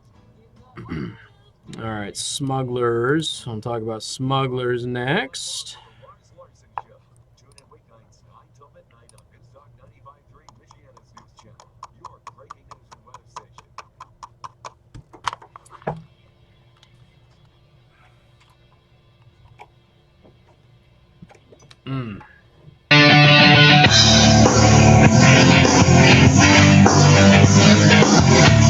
One of the 3 songs that Godsmack wrote. 574-25-95-95-3. But Casey, they have a lot of CDs. Yes, of 3 songs. Not that I'm complaining. That's a good one. They've got at least 3 good tunes. All right, 574-25-95-95-3. That is 2595-953. I do want to thank R&B Car Company. Locations in South Bend and Warsaw. R&B Car Company are your used car experts. Somebody was asking me if I could play the audio of Lindsey Graham slamming Mazzy Hirono. I don't know if I will. Maybe. I'm going to talk about Barr again in the 5 o'clock hour. So maybe if I have time, I will play it. Lindsey Graham is a guy that I've never liked. And he's like turned into my favorite meme. The guy's just enjoyable now. He said the F word today on public television, and then he apologized to the kids out there watching. It was great. I mean, he was quoting the text messages about Trump and everything else in this hearing, but he did. He piped in, and Mazzy Hirono was lying about Barr again, and finally Lindsey Graham had enough of it and said, "You've been slandering this guy enough," and he came to his defense, and he should have. I appreciated it, actually. So anyway, more on the Barr situation and the Mueller reports in the 5 o'clock hour. So there's a report that came out. This is smugglers and cartels have made some profits off of Central American migrants. Now, the Central American migrant situation, you notice that, by the way, there's another caravan heading this way. You notice that the migrants who are in these caravans, when they are approaching the United States and they're on their way and they're getting media coverage, you notice that the Democrats and liberal celebrities and everything else says that this is a human rights crisis. Notice that they use that word, crisis, and yet when the president says there's a crisis at the southern border, all of a sudden it's a manufactured crisis and it's not real. You notice that? So which one is it? Is there a humanitarian crisis at the border, or is there a manufactured crisis at the border? You got to pick one. You can't have it both ways. Okay? So smugglers and the cartels, see, they don't just make money off of drugs, they make money off of people. In March, an eye-opening New York Times report elaborated on the humanitarian catastrophe involving migrants subjected to sexual violence and gang rape by cartels and traffickers at our beleaguered southern border. Now, let me ask you this question too, lefties. Is a bunch of people who you say are just trying to get to the United States to have a better life being raped and in many cases enslaved, is that a crisis? Yeah, of course it is. It absolutely is a crisis. It doesn't matter what the number of them are. It's a crisis. They're human beings. They don't deserve to be treated that way. They don't deserve to be used as cattle labor, okay, and herded into these tiny little portable trailers that have no bathrooms or facilities, where they can't even sleep laying down, or if they do, they have to layer up and lay on top of each other in order to go ahead and be able to catch some sleep. It's disgusting, and it is a form of indentured servitude. And the only reason it's indentured servitude is because it's just short of actual slavery. Although some of them do get converted into actual slaves, sexual and otherwise. I've told this story before. When I used to do pest control, after I got out of the military, before I got into radio, and before I got into information technology, I did pest control for a number of years. Almost opened my own company a couple of times. And a neighborhood that I was routinely in, I pulled in to do the service one day, and cops are everywhere. Federal agents are all over the place. What the heck is going on? Well, we ended up finding out that there was several immigrants who were being kept as slaves inside one of those houses. Now, we are talking about, 1,200 square foot house, something like that. There's no basements in the homes in Vegas. Very few homes actually have basements. Okay, so we're talking about single level homes like 1,200 square feet. And they were being kept as slaves. What had ended up happening, it got into the press. The housekeeper was a slave. She had kids that were also kept as slaves by this family. And they couldn't go anywhere. There's no pay. She was told that she would have a job.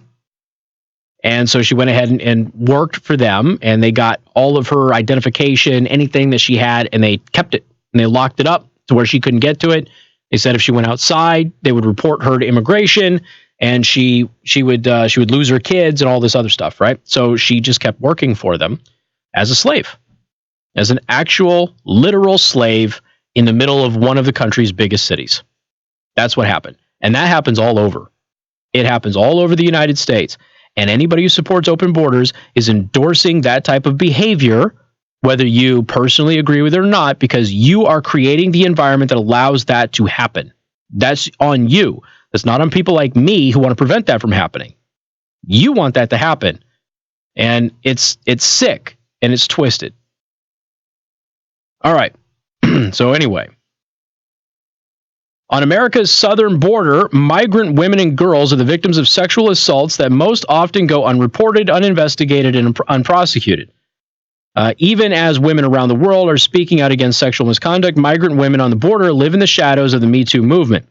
The stories are many and yet all too similar. Undocumented women make their way into American border towns that have been beaten for disobeying smugglers, impregnated by strangers, coerced into prostitution, shackled to beds and trees, in at least a handful of cases bound with duct tape, rope, or handcuffs. Now, the president was attacked when he talked about the birth control pills and how they were shoveling birth control pills down these girls' stomachs or throats. And people are like, that's not how birth control works. Yeah, we know that's not how it works, but that's what happens. These girls are taking multiple pills. They have their interviews. They're telling everybody this. They're taking multiple pills because a lot of them don't know how they work. Okay? We know how they work. We're talking about people from the third world. All right? The New York Times found dozens of documented cases through interviews with law enforcement officials, prosecutors, federal judges, and immigrant advocates around the country, and a review of police reports and court records in Texas, New Mexico, Arizona, and California. The review showed more than 100 documented reports of sexual assault of undocumented women along the border in the past 2 decades, which is obviously an extremely low number. A number of that is most likely only skims the surface, according to law enforcement. Now, as Rachel Bovard argued shortly thereafter at American Greatness, the Times reported highlights a serious endemic crisis of assault. Tragically, as Bovard persuasively pointed out, as long as our asylum laws encourage illegal immigration through ease of entry and catch and release, as long as migrants believe that putting their lives in the hands of a coyote is worth it, as long as illegal immigrants know that it is more advantageous to show up with a child than to come alone, this epidemic of sexual assault will only sustain itself and it will grow. Exactly.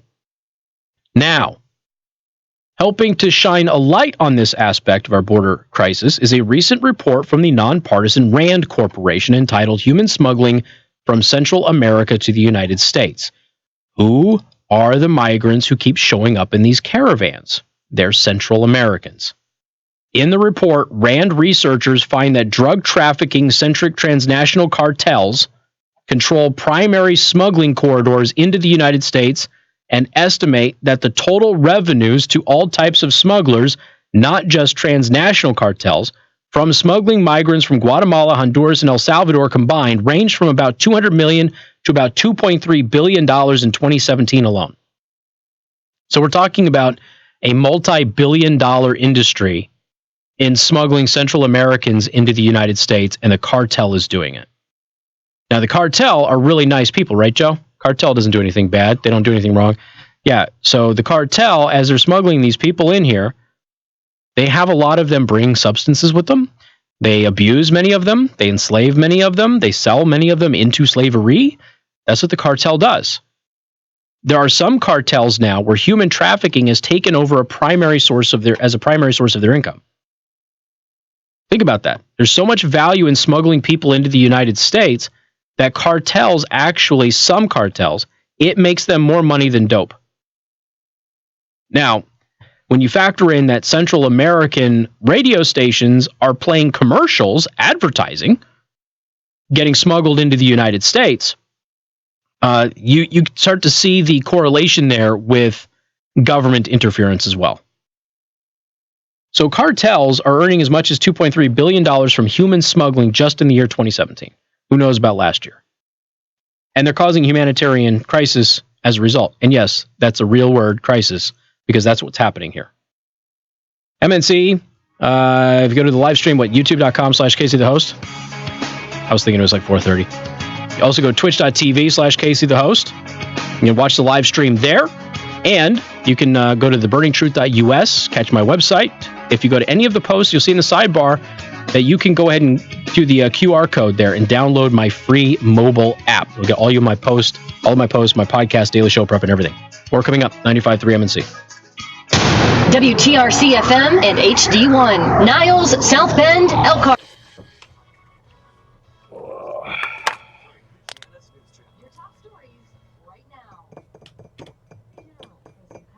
There was some anchor or something on MSNBC who today said it's not clear which side the U.S. is on in Venezuela.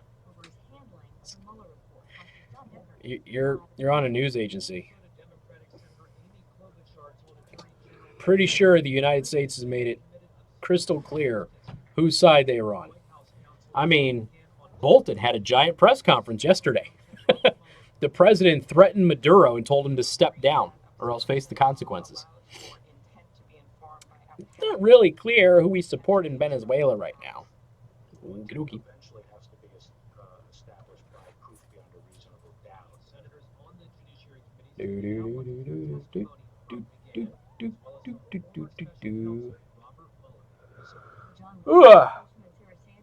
Yo, I'm not surprised by it.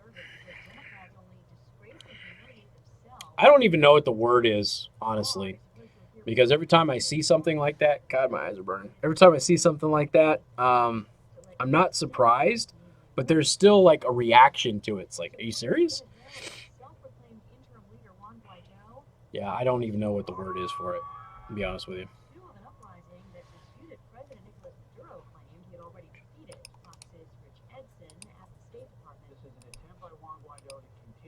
You notice we're not getting body counts from Venezuela after yesterday.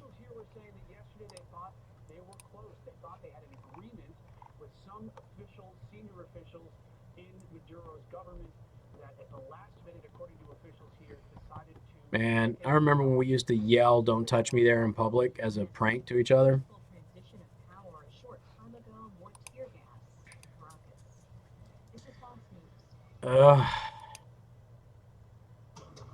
If you unfriend me, don't send me another friend request. Like, I am trying to lower the amount of friends that I have on Facebook because most of them aren't actual friends. Oh, okay. Here's what I got to do. So we've got a bunch of Bree-isms over the past couple of days. Bree has just been a comic for some reason. All right. So, you know those Kinder eggs that come with those little plastic toys that you assemble, right? So Bree begged me to buy this 3-pack of Kinder eggs several days ago because she wanted a golden dragon. And I'm looking at the eggs, and it doesn't say anything about a golden dragon. So I'm like, I don't know what toy's in here. It's like a mystery toy. She's like, I'm telling you it's the golden dragon. I'm like, okay, whatever. So I buy it. We put it together, and it actually, she got a golden dragon. She got 2 other toys and then a golden dragon. So naturally, she's running around going, Dad was wrong. I was right. It's a golden dragon. No. Right. Because she's a 6-year-old and she's like me. So I assembled this golden dragon, which is actually pretty cool because when you bend the neck, like it has like 2 little sticks that make the wings come up. And so you can actually make the dragon kind of look like it's flying. The Kinder toys are actually very clever. And she broke the wings off today. So she wakes me up in the morning as she's getting ready for school. She asked me to fix it. I fix it. And she's taking it to show and tell because she got a pink day yesterday. So she gets to bring a toy in for show and tell. So she tells me, as I'm assembling her Kinder Egg toy, this golden dragon, she goes, "It's a golden dragon, and so it's rare, and that means I'm rich." So that's why she was taking it. And then Shanna has several additional ones from the past couple of days. Mom, how do dinosaurs even walk if they don't have a butt crack? Our butt crack is a part of our legs, and that's how we walk. She's been asking me why animals don't have to wipe lately, too. Mom, if dinosaurs were the biggest things on Earth, bigger than our house, bigger than our trees, then why do they use a toothbrush to dig up their bones?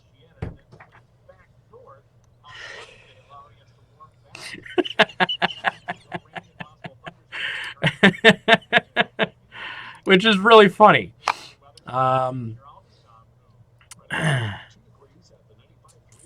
What's the other one? Hold on a second. What's up, Dave? What's up, my man? We are on for Friday morning. For what? For that interview. Oh, Friday morning at 9? Okay. Good deal. Oh my gosh. So many Breeisms. There's been a few other ones too. I don't know.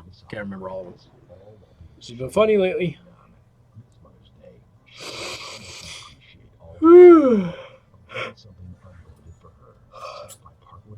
Butt crack is part of our legs.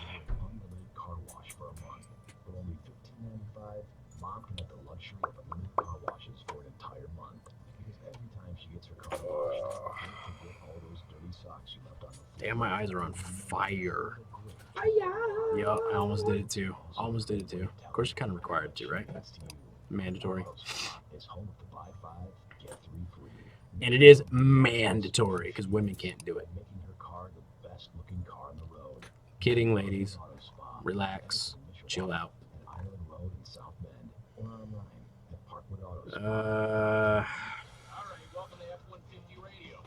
Georgia, Chad, what's shaking in Macon? I know the F-150 kicks butt and takes names. All right, so let's pull up all of the Barr stories that I didn't do. There's that one. There's that one. There's that one.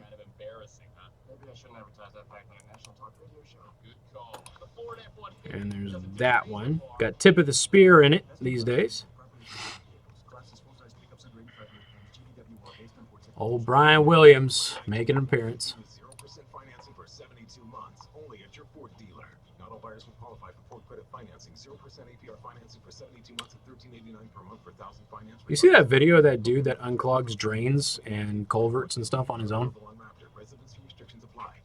He just like goes to lakes and streams and takes all the debris out of the grate, and then you watch this whole giant body of water drain out as it's supposed to. He just does it on his own time. There's nobody's out there doing it, I guess.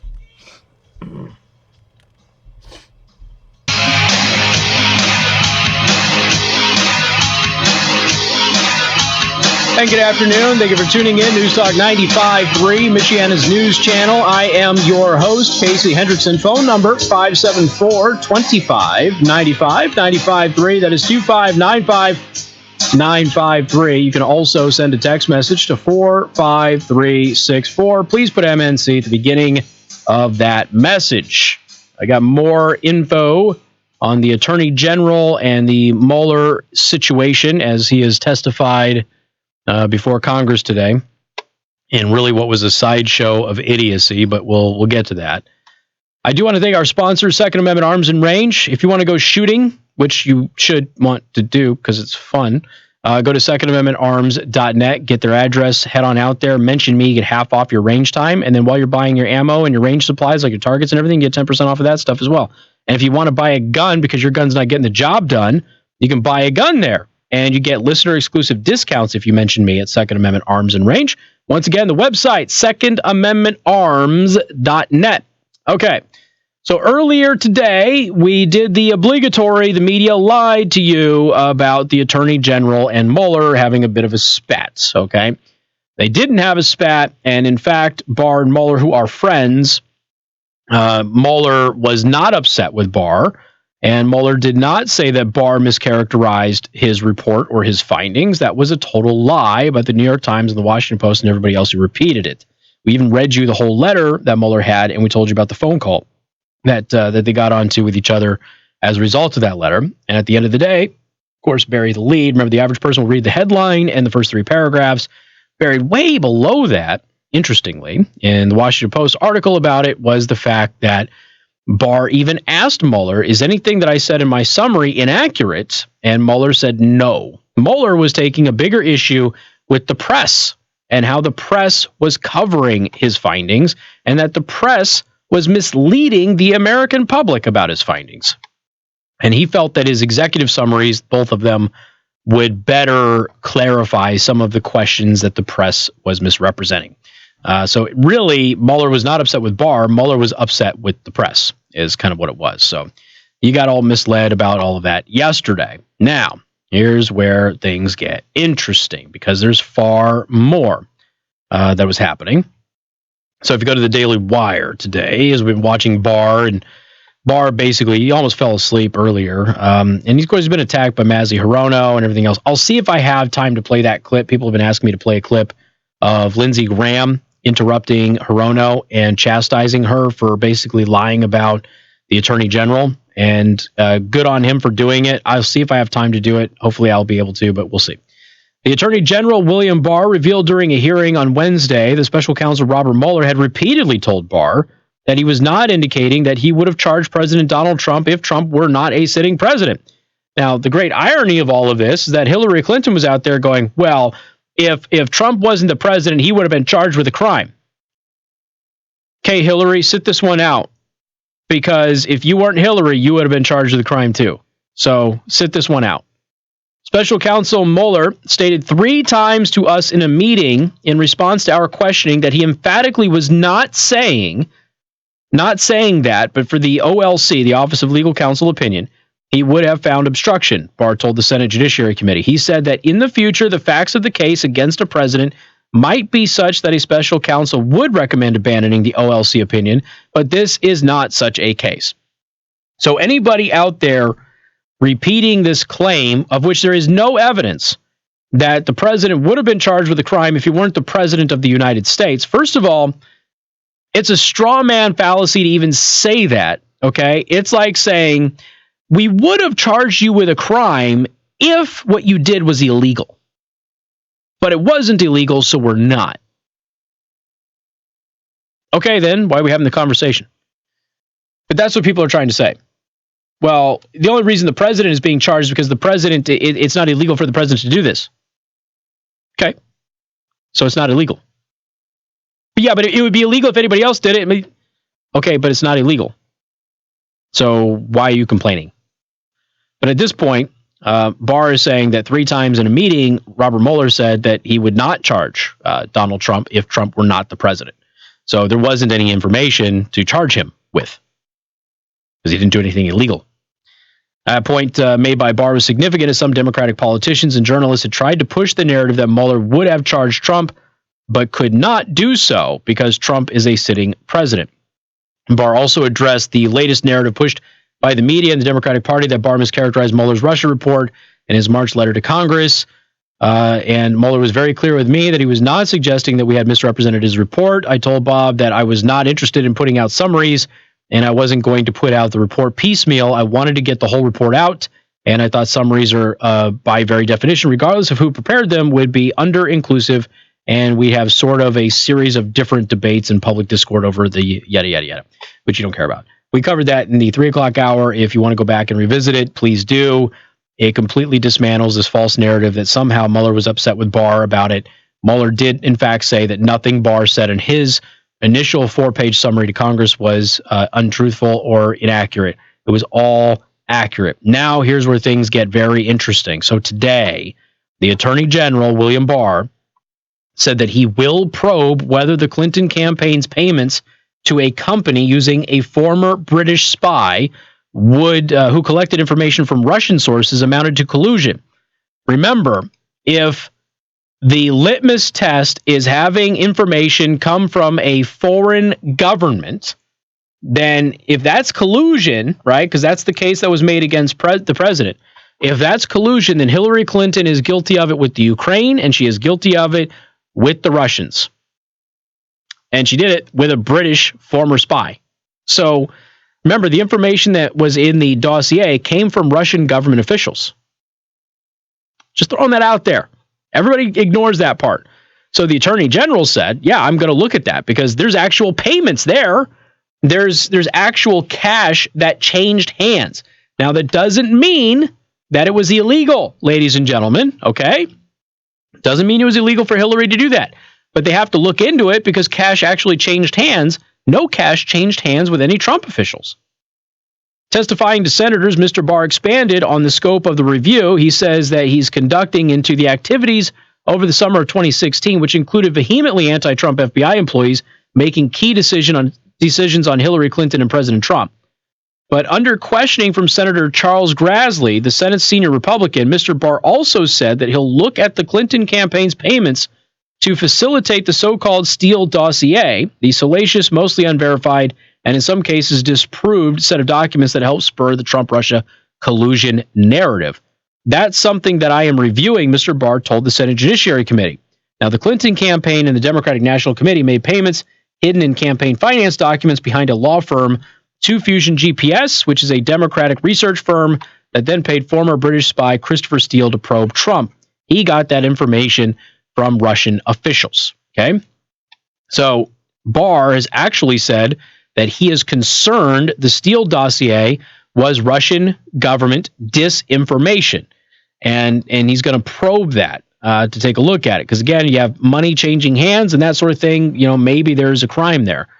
You can get information and dirt on your political opponents from anybody in the world. You do not have to keep them to being Americans.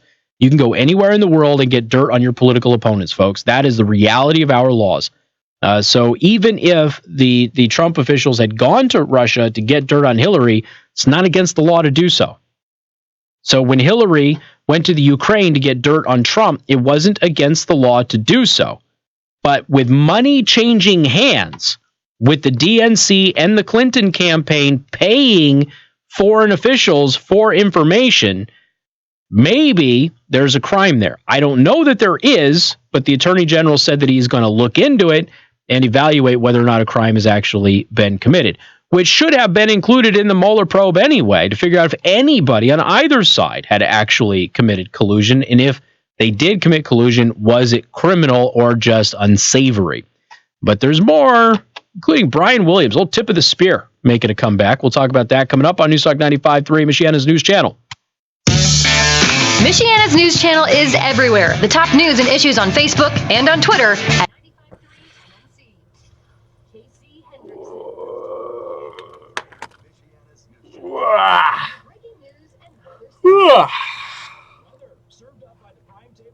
Well, we'll see what Barr does, because we certainly know that the last Attorney General didn't do that.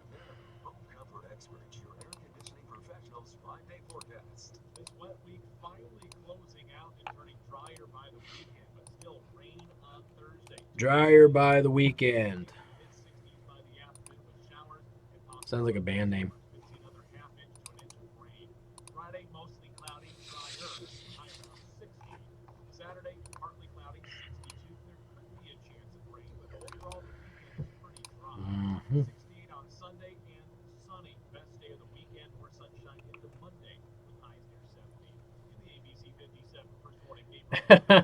Oh, Frank's dying.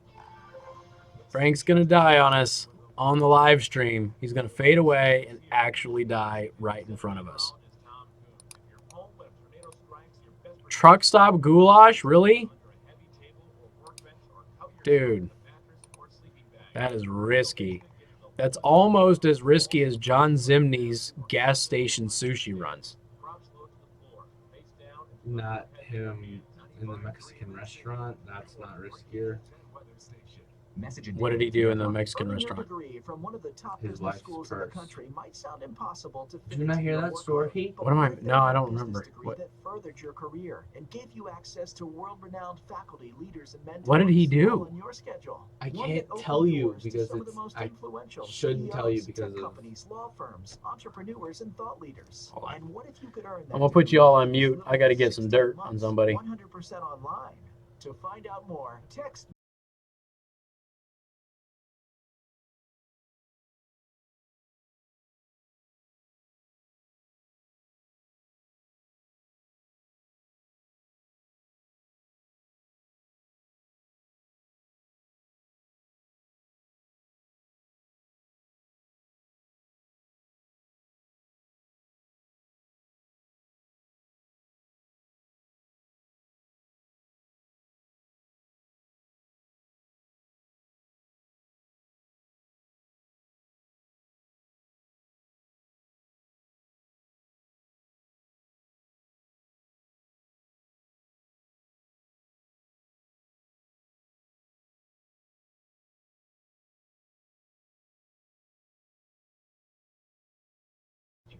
Now, all right, now I know what's going on. Okay.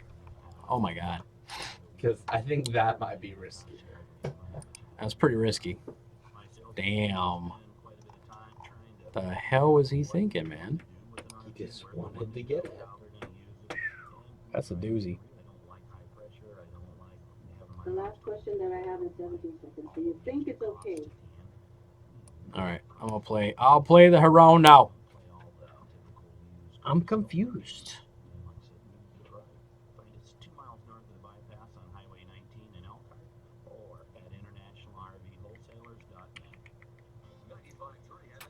Securing your financial future each and every Saturday morning with Wise Money with Corwin Financial Group.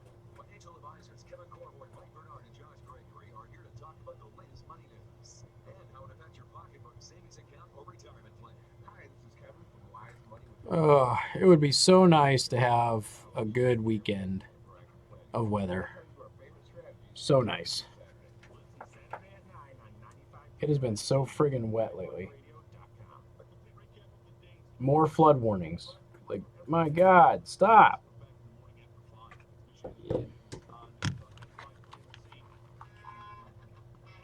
If for the right amount.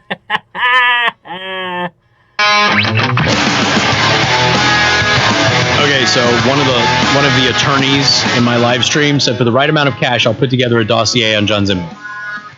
For the right amount of cash. What if, okay, promotional idea here. What if we did dossiers on all of the big personalities on this station? And I don't care what was in them. I don't care. Just some kind of a promotion for some marketing firm or something like that. Dude, that would be funny. If we had our own dossiers. All right, 574-25-95-95-3. Need an attack ad on your political opponent? Hire Federated Media and Federated Digital will do. We should do attack ads. With the personalities that we have in this building, are you kidding me? We could totally pull off some really good attack ads. I did create an attack ad on myself several years ago. You guys remember this? Where we did the attack ad. There was a plugin that was created by some organization where they would pull your social media profiles and they would make attack ads out of your social media posts and things like that with music and narrators and everything. It was awesome. It was a really good one. All right, so Mazi Hirono, she's a Democrat from Hawaii. She's the one who says, I'm so confused about immigration law when she was trying to lie and say that Trump was the reason that people were being separated from their families and being detained and that it was worse under Trump than it was under Obama. And the immigration official that was there had to say, no, that's not true. This is the law. Trump didn't change the law. This is the law. We enforce the law. That's our job. And then he got to the point where they're looking at criminal versus civil, and he was explaining the difference, and she was very confused. She goes, I'm confused. Yeah, we know. You're always confused. So Mazi Hirono has been attacking the Attorney General, William Barr, all day and lying about him. And she did it again. And she entered this line of questioning, and eventually Senator Lindsey Graham had enough, and he interrupts. So I want to play that for you right now. The last question that I have in 17 seconds. Do you think it's okay for a president to offer pardons to people who don't testify against him, to threaten the family of someone who does? Is that okay? When did he offer a pardon to someone? I think you know what I'm talking about. Please. What do you mean? Please, Mr. Attorney General, give us some credit for knowing what the hell is going on around here with you. Not really.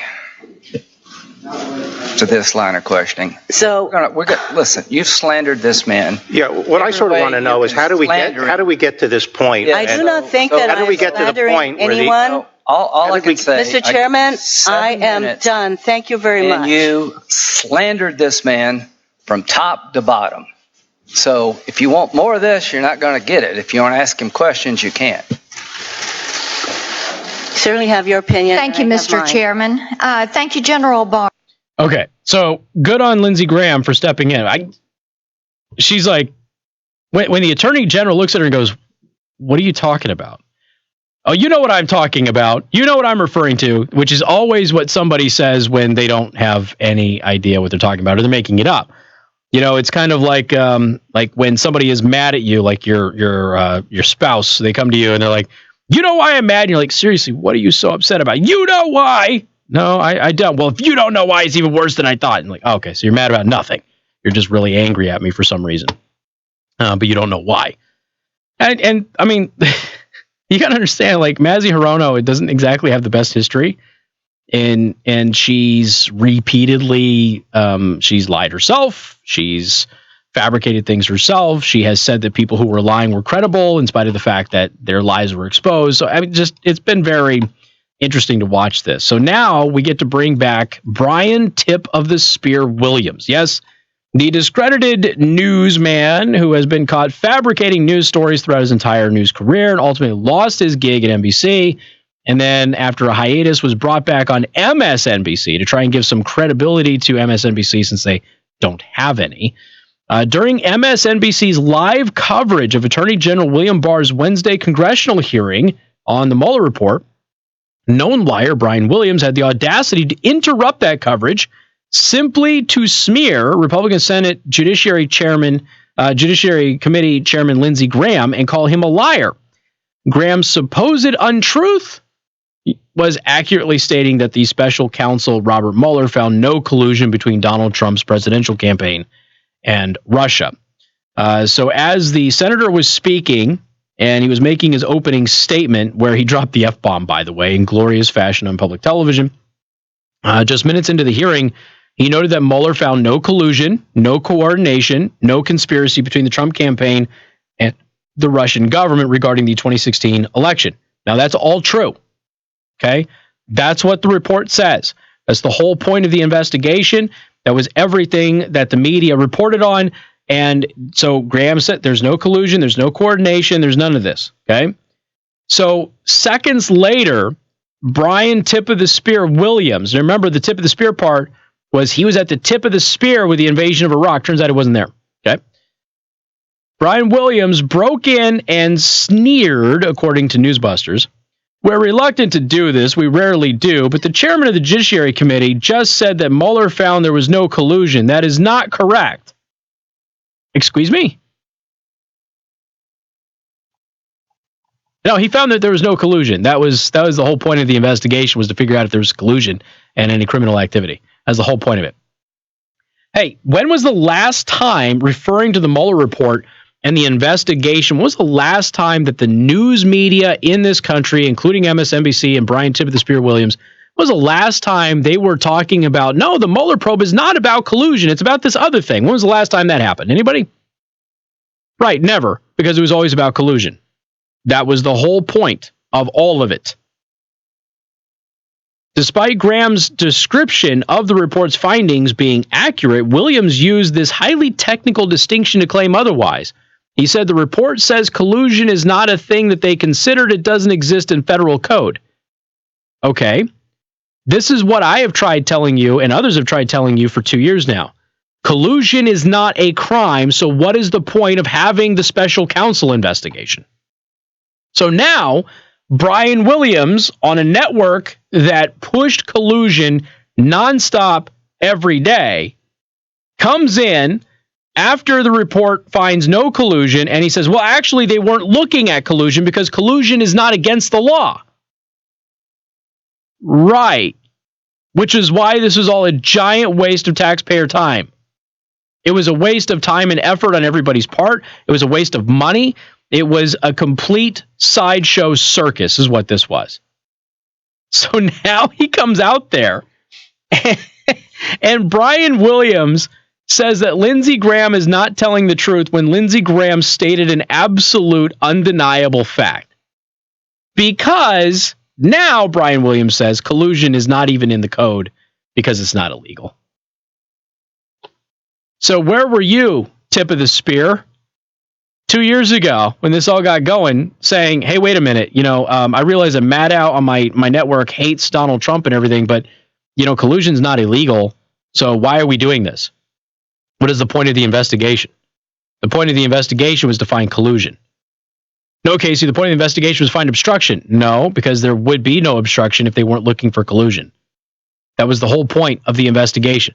The obstruction allegations only happen as a result of the collusion investigation. There is no other alternative whatsoever for you to explain this. Period. It was always an investigation about collusion.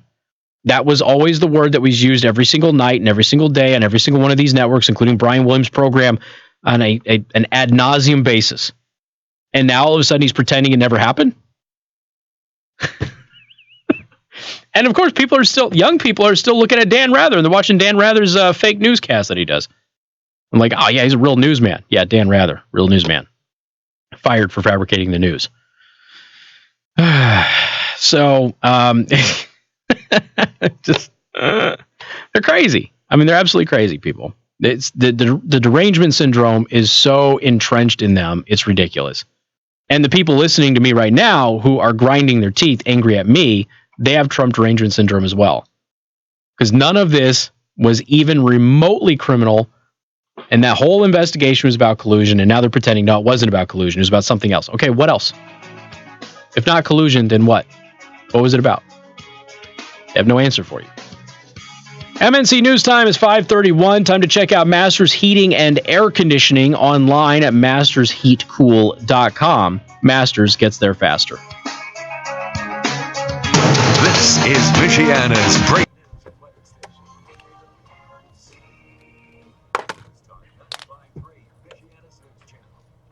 They have Casey derangement syndrome.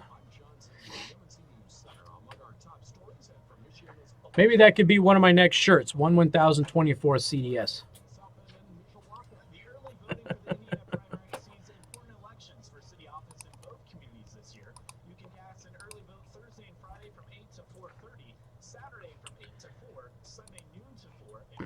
Well, it was like Mary Catherine Ham said. She's like, if we're going to keep moving the goalposts like this and pretend that we didn't cover it the way that we covered it, our legs are going to get real tired.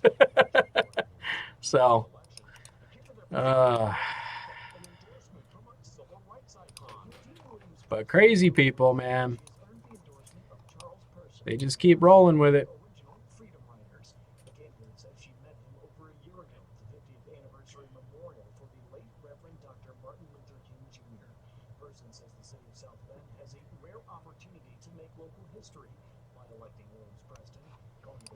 Oh boy, we're talking about anniversaries.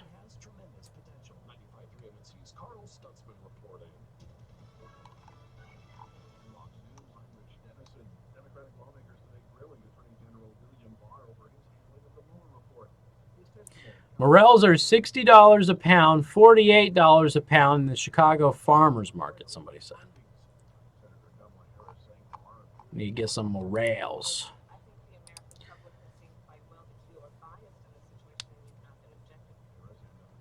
61 years you've been married. Damn.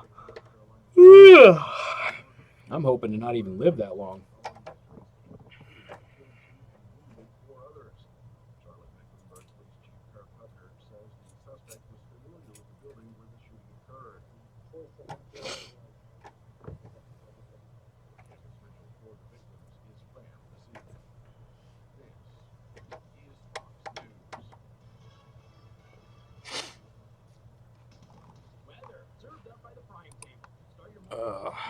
God, my eyes are just burning more and more and more. I want to blame B100 for it, but I don't think I can today. Like, I haven't smelled any weird candles or anything. Mostly cloudy and mostly dry tonight. Temperatures take a quick swing from the 60s towards the lower 50s as a front swings through Michiana, then swings back north. Hell yeah, you can combine the two. Why not? The world is going to end in 12 years anyway. Yeah, Beto O'Rourke is saying 10. So Beto is saying that we're going to end in 10. Ocasio-Cortez is saying 12. Who's right?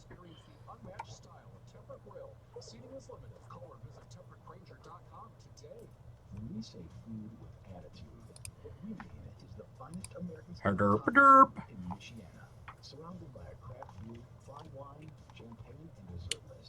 All right, so here's the New York Times talking about how we have to cut back on hours so women have equal pay.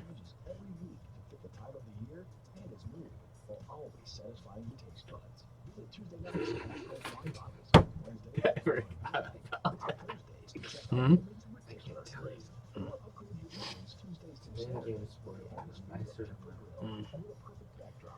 Corey's on number 3. Wife 1 left when he got home from Iraq. Wife 2 after Afghanistan. Wife 3 is a keeper.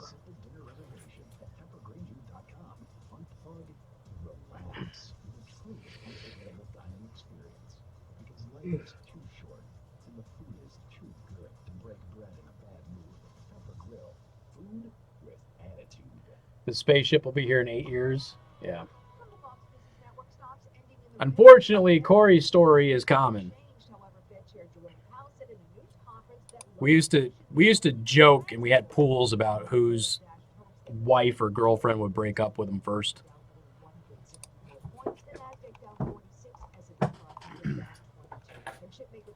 Honestly, the most stable relationships in the military were the guys who were married to, shall we say, less than desirable women, but were swingers. Those are the most successful relationships that I saw in the Army.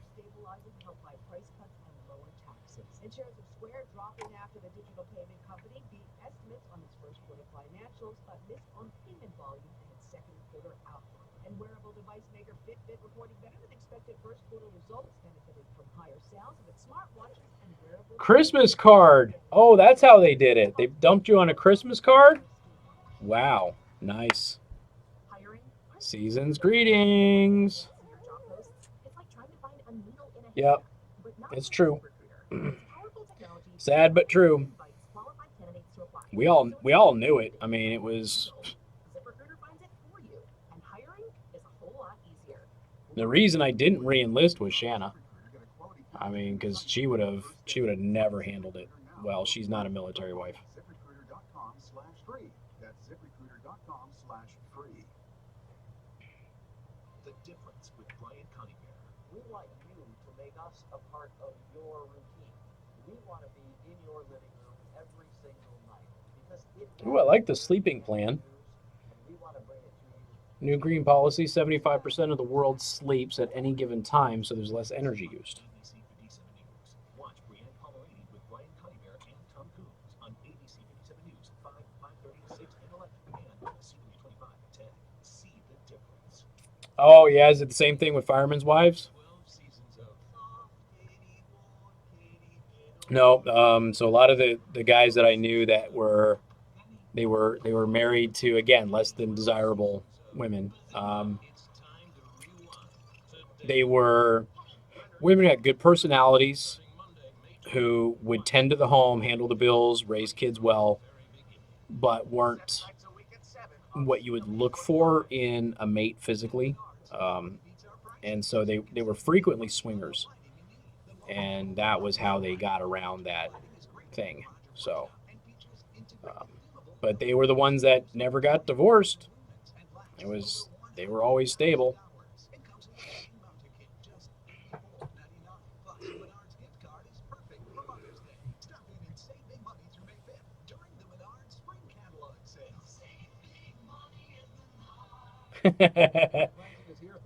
French women are easy, huh? See, I've heard that Italian women really gravitate towards American military men. I wasn't in Italy, but I have heard that Italian women, once you get off base, they're all over you. Don't forget mylbc.com and the MyLBC app. Get our current pricing, check your contracts, your sale tickets, all your pertinent information just a click away. Call and talk to me anytime. 574-566-2113. Talk radio that talks with you, not at you. News Talk 95.3, Michiana's news channel. In 89 they were, huh? Well, if you're a swinger, you're not really married. Legally, I guess.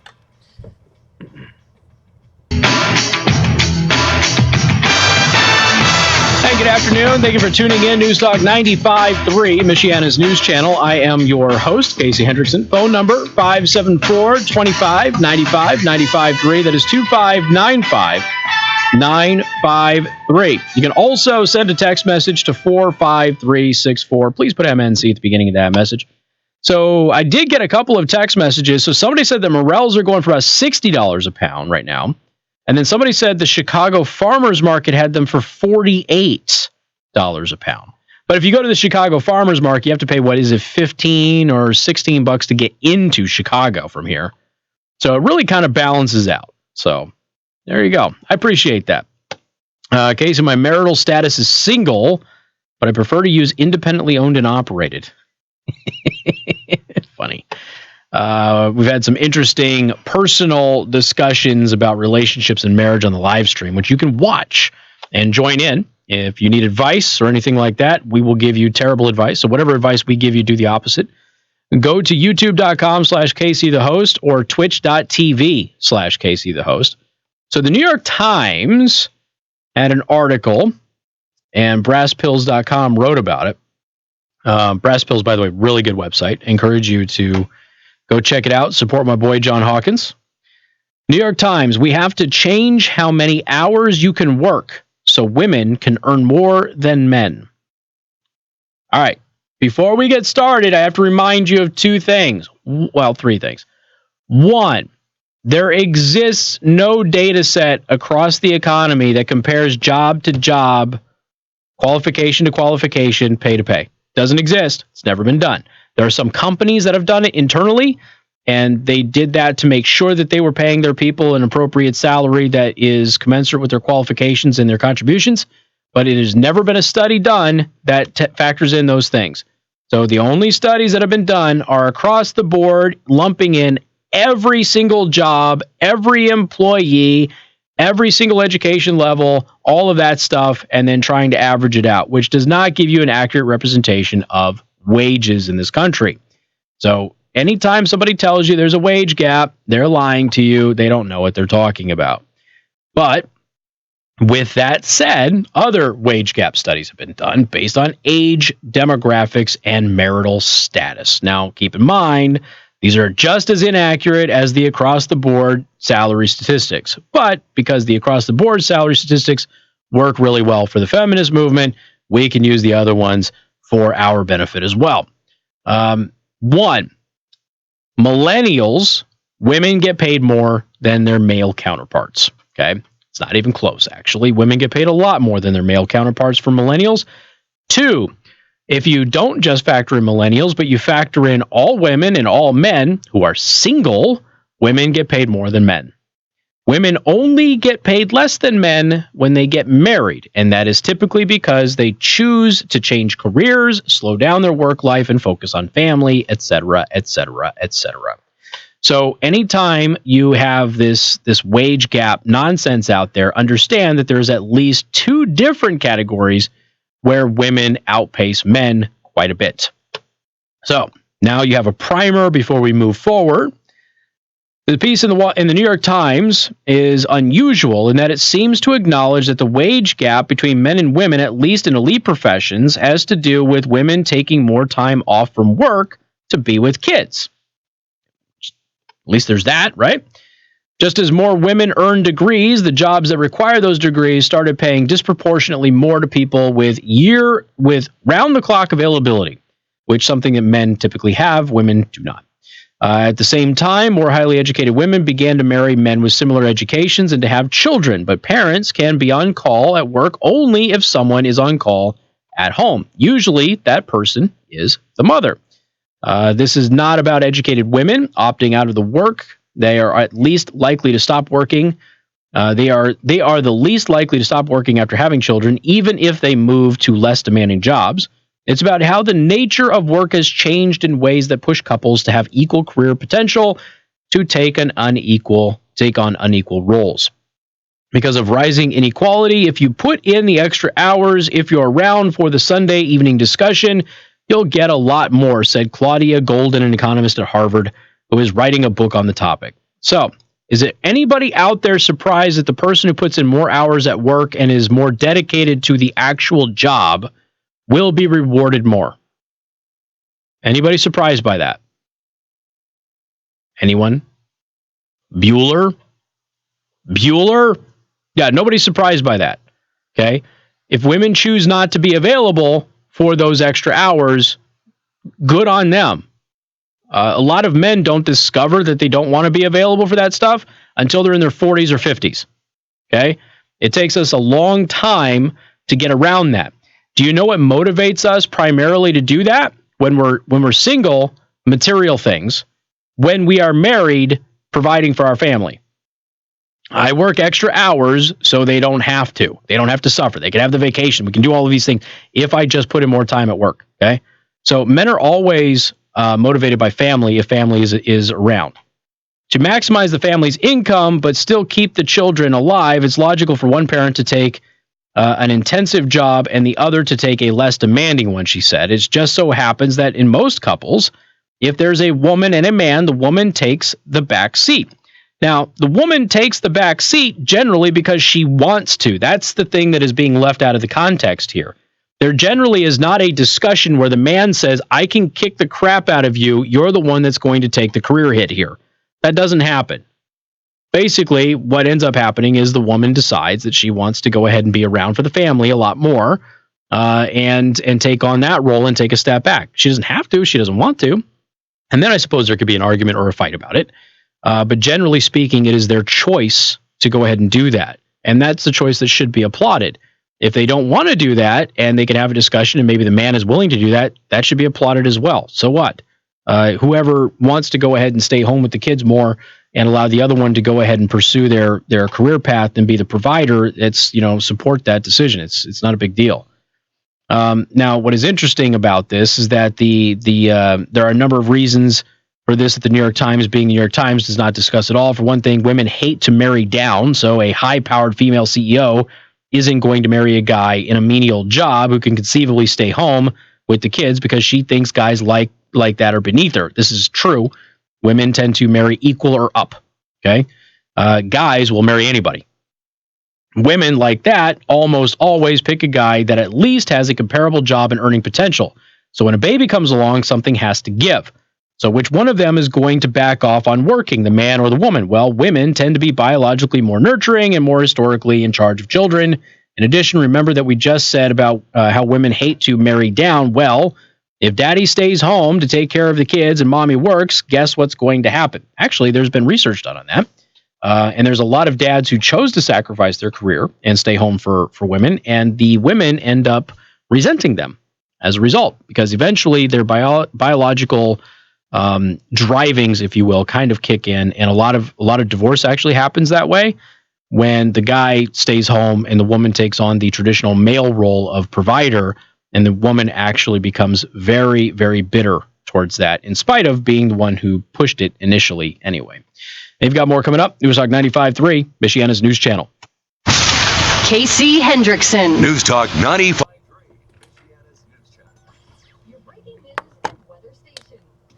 Weather served up by the Prime Table Restaurant in Niles. Does your family or group meet regularly for breakfast, lunch, or dinner? Just call the Prime Table to reserve tables for your next gathering.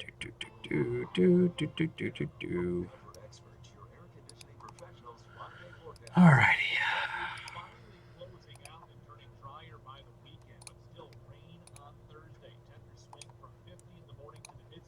It's Wednesday, right? I know I've already asked you that, but my brain is fried. Holy crap. All right, so Friday is going to be drier, but cloud. Okay. Tomorrow's going to suck.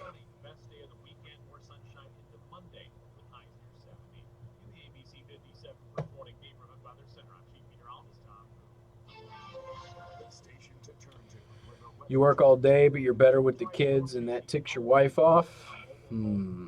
Take care, Happy. You know, this is the thing, man. Families have different strengths and advantages. Like, you know, I'm the grinder. I'm the one that can work all the time and provide and everything else. My wife is not, but my wife, technically, she has the potential to earn far more than me, given her field, if she really pursued it. But she doesn't want to because she doesn't want the stress of it. There's nothing wrong with that. You know, let her make the choice what she wants to do. It's based on one of nature's most efficient defenses, a cat's retractable claws. It weighs less than my phone and is designed to collect DNA. Old-fashioned defense products are heavy, need batteries, or can backfire on me. Tiger Lady is discreet and fits in my hand. And when I make a fist, claws come out like a real. Oh, the Tiger Lady commercial's out again. Require training and is legal in all 50 states. Whether I'm out for a run or making my way around campus, I come prepared with my Tiger Lady. 3 million men and 19 million women have experienced at least one. A college has rescinded an invitation for the Border Patrol to talk because it can cause undue distress. For a limited time, go to tigerlady.com and use the code. Well, okay then. Off your Tiger Lady order. Find your fears at tigerlady.com today. I'm Mark Jones, and I'm here with Adam Devon of Devon Builders.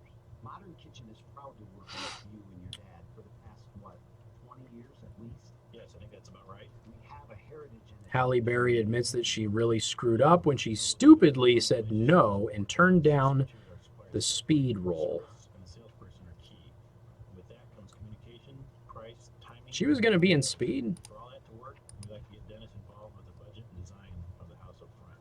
Well, Modern Kitchen is here for Devon. She would have been great in Speed. But, you know, whatevs, it worked out. If corrections need to be made, we know Modern Kitchen will take care of it. We also appreciate Roger, your installer. He does a great job and saves time for our trim people, which in turn saves money for our clients. Thanks, Adam. We're proud to be a part of your team. Modern Kitchen. Take care, Mike. Helping you and your builder create your dream living spaces. Spring into savings now at R&B. Hmm.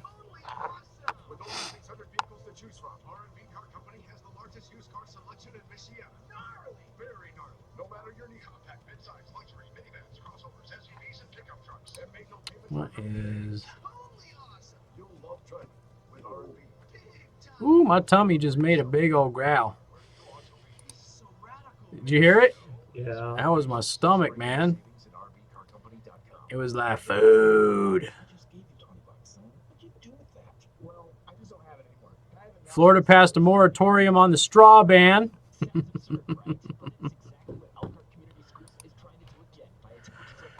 Oh, God. Uh-oh, high school kid owned the governor of Colorado. I have to watch that one later. Those are always good. Get breaking news and weather online on 95.3mnc.com. From News Talk 95.3 Michiana's News Channel, your breaking news and weather station. Here we go. Doop-a-doop. Boop-a-boop. Good night, Blue.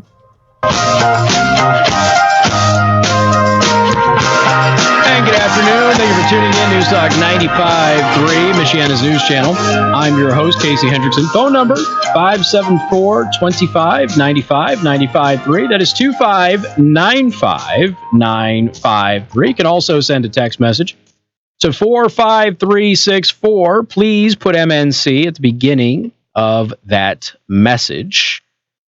All right. Do want to thank R&B Car Company. Locations in South Bend and Warsaw. R&B Car Company are your used car experts. So there were some injuries in this Michigan bus crash. Now, they're worse than they were initially reported.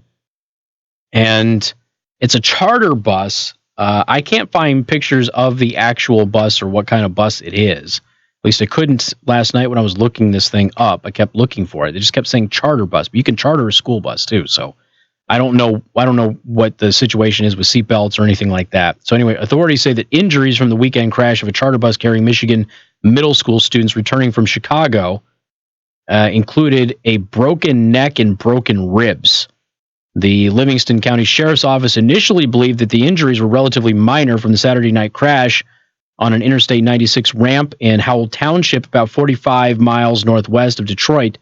The department said Monday, however, that some of the 17 people taken to the hospital had serious injuries. The bus was carrying more than 40 Heartland Middle School students, teachers, and chaperones. It went off the roadway, tipped over. Now, remember, with buses, that's your big problem is the tipping over, at least when there's compartmentalization that is used on those buses. And I don't know what the seatbelt situation is on this one, okay?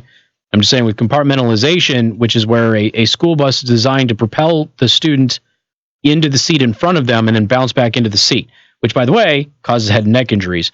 But when you turn sideways and it goes out the window, you're just tossed around the entire bus. You can get serious injuries that way. Other injuries included a collapsed lung and a broken hand. The investigation of the cause will continue. They're interviewing passengers and things like that right now. So the injuries were much more severe than they had initially thought. The initial reports were that there was no serious injuries, and then kind of ended the news story. Then we find out that people had broken necks and broken hands and collapsed lungs. And so it was ugly. It was really ugly. But I don't know the details on the bus or what safety features were available on that particular bus. So Facebook has unveiled, has Facebook launched the dating thing? Do you know? I can't find it anywhere. My assumption is, I guess, that it's not launched, but I don't know. Some time ago, I talked about an app that would let you secretly kind of put in that you had a crush on people that were like on your friends list. Well, Facebook has announced the secret crush dating feature.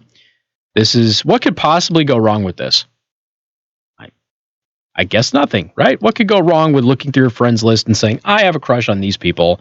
And then if they say that they have a crush on you, you match, just like on Tinder. What could go wrong? So what I have to do, I have to get this Joe, and I have to just match a bunch of people in this building is what I have to do, and see what happens. And we'll do it as a segment. Don't tell anybody. We'll do it as a segment on the show.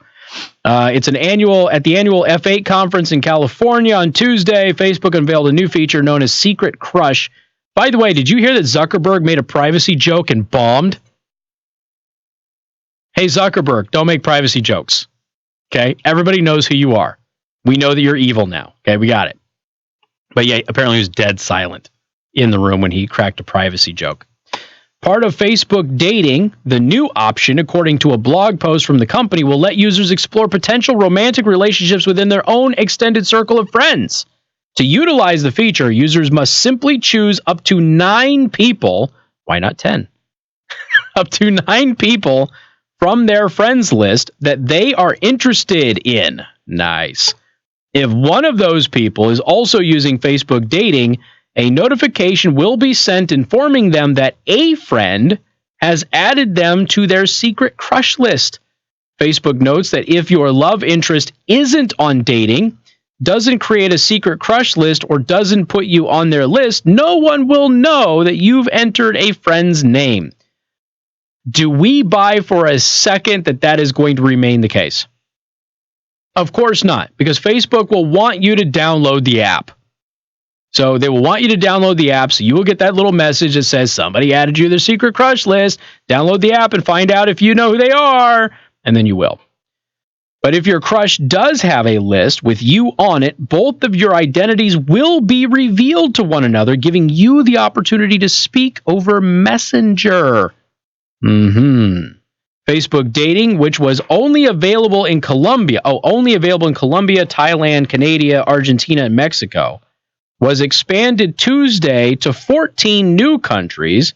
Those countries include Philippines, Vietnam, Singapore, Malaysia, Laos, Brazil, Peru, Chile, Bolivia, Ecuador, Paraguay, Uruguay, Guyana, and Suriname.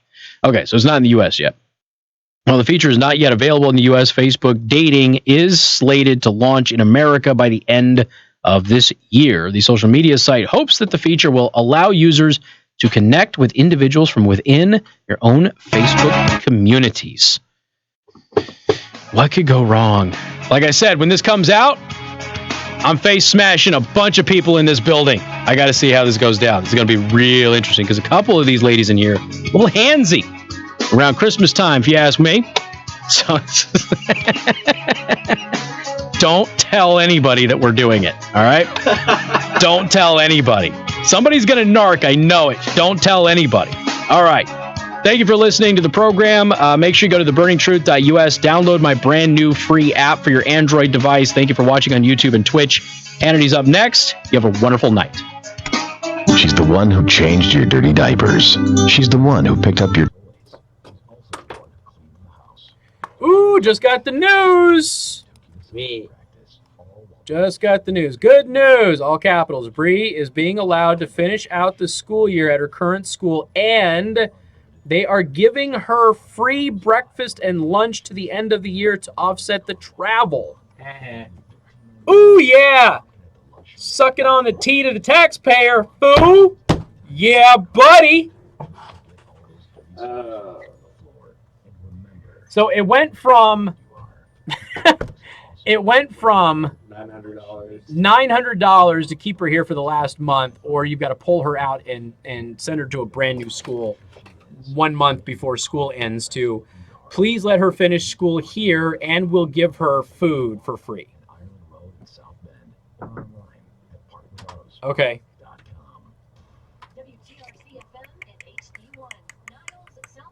Take care, Corey. Thank you, Frank. Oh, you're losing the gamble with the goulash. Stomach is starting to gurgle. Dude, come on, truck stop goulash. You should know better. Don't do that again, okay? I know you get hungry. Don't do that again. Oh, man. Attorney General Barr cancels appearance before the House Judiciary Committee. Breaking news just came through.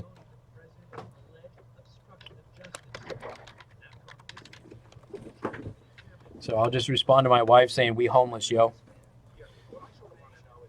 That's how we had to... did I tell you how they were saying that we could keep her in there?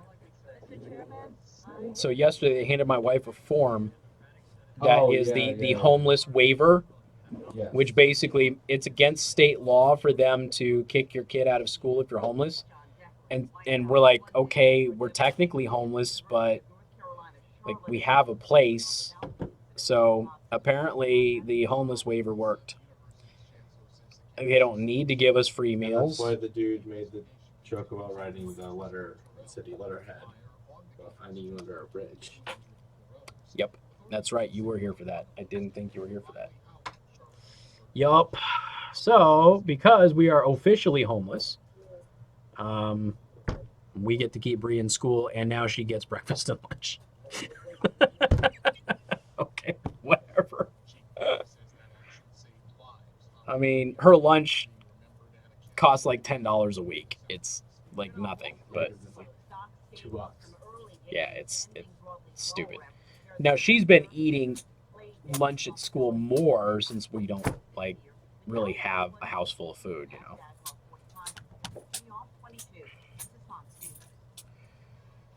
Well, okay, so key for it, yeah, I mean, Michigan tax dollars are doing good, but she also doesn't need the free lunch program. What I'm assuming... Because the homeless waiver, they just do it. Yeah, but here's the thing, okay? So my wife used to be a swim coach. The swimming facility would tell her to mark down any student that she could get away with. What if they had any... Maybe they weren't learning as fast as the other students. They all have autism. All of them. You know why?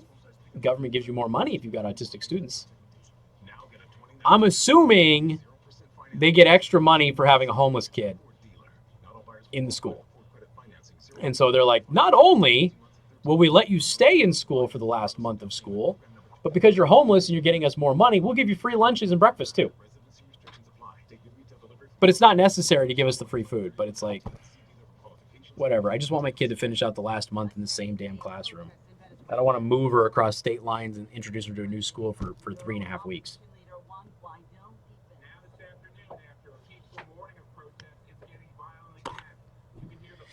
Hey, Vay.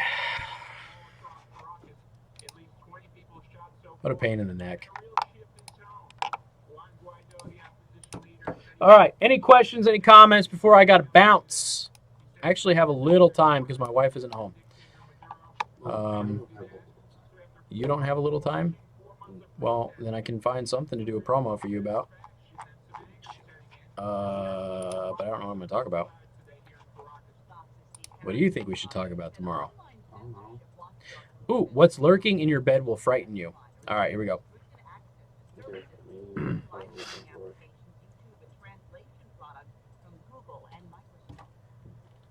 Casey Hendrickson here. A new report on all of the horrible, awful things that are lurking in your bed. Find out what they are. Thursday, 3 to 6 on 95.3 MNC. See? Friggin' cool that was. Thank you, Key, for it. I appreciate it. Thank you, Daniel. Appreciate that. Yeah, I'm glad they're not making her change schools, too, because, I mean, oh, my God. It went from, oh, she only has a month left. I think it'll be okay, to, well, you'll have to pay us tuition of $600 to, oh, no, the tuition's actually $900. And if you don't want to pay us $900, you're going to have to take her out by the end of the week. That's like Friday, this Friday. And then if you don't have her enrolled in the other school by the end of the week, then we're going to start charging you tuition backdated from Monday of this week. And the other option is to just pull her out and give her an extra month of summer vacation. And I just want her to finish the friggin' school year, dude. Like, I don't want this to be difficult. We are getting her there. We're getting up an hour earlier than we used to, and driving her to school every day. Hence the tiredness.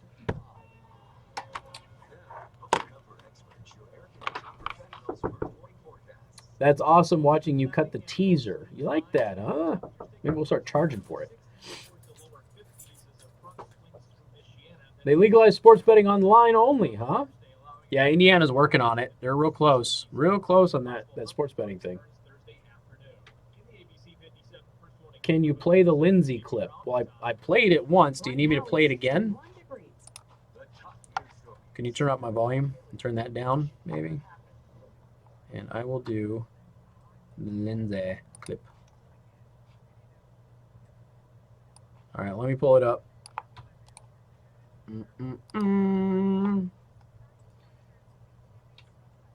Hey, Blue, what are you still doing here? Okay, you said you were going, like, you said goodnight like half hour ago. What are you still doing here? I mean, I appreciate the compliment, but, like, you left a while ago, dude. Dude or dudette? Are you a dude or a dudette? Person? Dude is gender neutral. It doesn't really matter. You carbon-based life form linear being, you?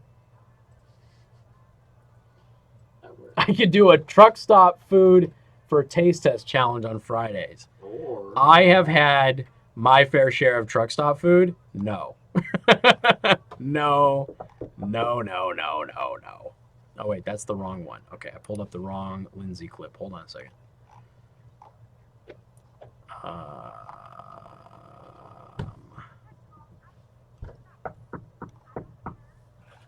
What the hell? Oh, there we go.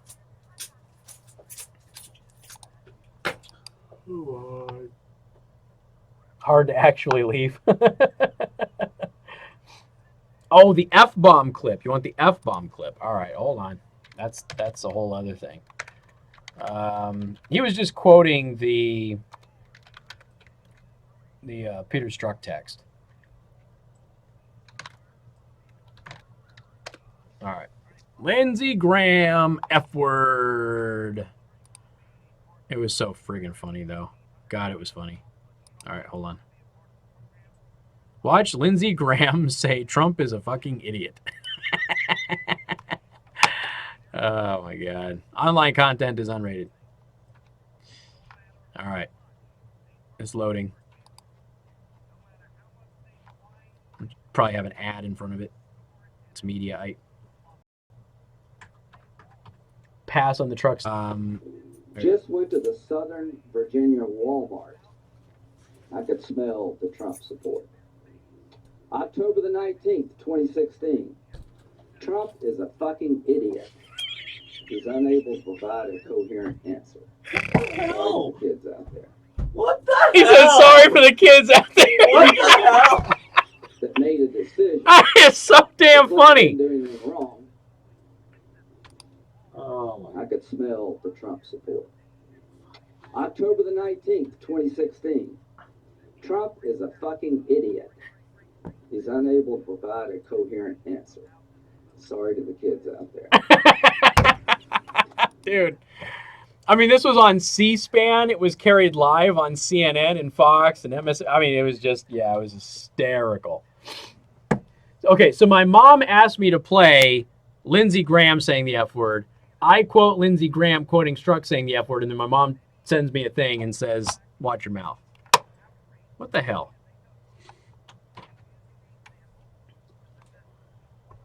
It was supposed to be dude head darn wireless keyboard. Lindsey Graham cussing all over national television today and then apologizing to the kids was just, that was the moment of the day for me. That was a good squish. All right. Got 2 minutes. Any last minute dilios? Whatever you got. Gotta add this to the show prep. Fine, I'll put the Lindsey Graham thing in the show prep just for the hell of it. Okay.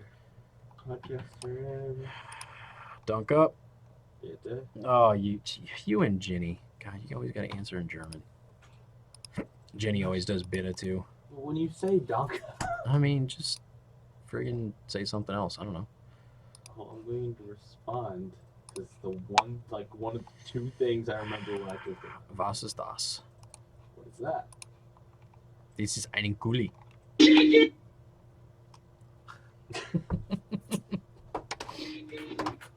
I remember very little of my German class. Same. Yeah. I remember even less of my French. French was really tough for me. I did not pick up French very easily, but German I picked up pretty quick. When are they getting Hillary? We will find out if Barr actually does anything with this. He says he's going to probe. The Clinton Foundation is still under current criminal investigation. So we will see what comes of that. Remember, that's a separate case. But Barr wants to open up an inquiry into the money that Clinton paid to Christopher Steele, which he got his information from Russian agents, and see if there's any illegal behavior there. And there may not be, by the way, but he's going to probe it.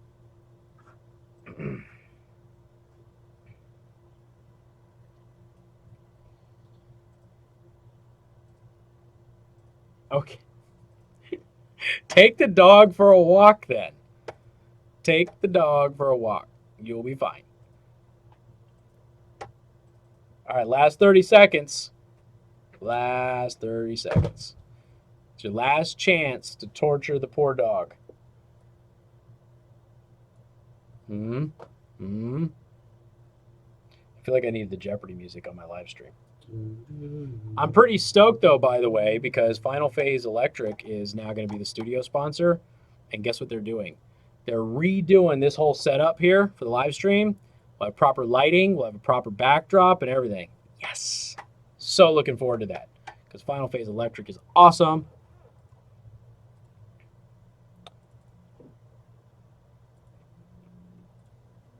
Now I'm really gone. Good night. Have a wonderful night. You too.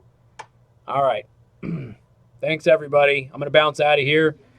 You have a wonderful night. Now, next week, if the weather looks good, look for some moto vlogs happening on YouTube. I want to start doing some moto vlogging, which is, if you don't know what that is, it's where you're on a motorcycle, you've got the microphone and your GoPro, and you're just riding your motorcycle around town, chatting with your audience. So I'm really stoked to be doing that. And then who knows, maybe you'll actually catch the video where I die. So that could be exciting. It's like Russian roulette every time I get out on the motorcycle. Yeah, the studio setup is going to be sweet. I'm pretty stoked about it. I don't know if they're going to do a green screen or any of that stuff. I really have no idea, but they're going to fix the light behind me, and they're going to fix the lighting in here. They're going to have a lighting setup for Mark and a lighting setup for me, and then you'll be able to flip Mark's on and off and mine on and off, so that way we don't have any weirdness. Don't die, not fun. What do you know? How do you know dying is not fun? What if it is fun? Could have been revived. Well, that's what I was asking. How do you know? Were you revived? I had a friend who died and then got revived. Oh yeah, crazy. Yeah, hit by a car. It's a little sensitive because we just had a very good family friend die right before Christmas on a bike. So, all right, I got to bounce, everybody. You take care.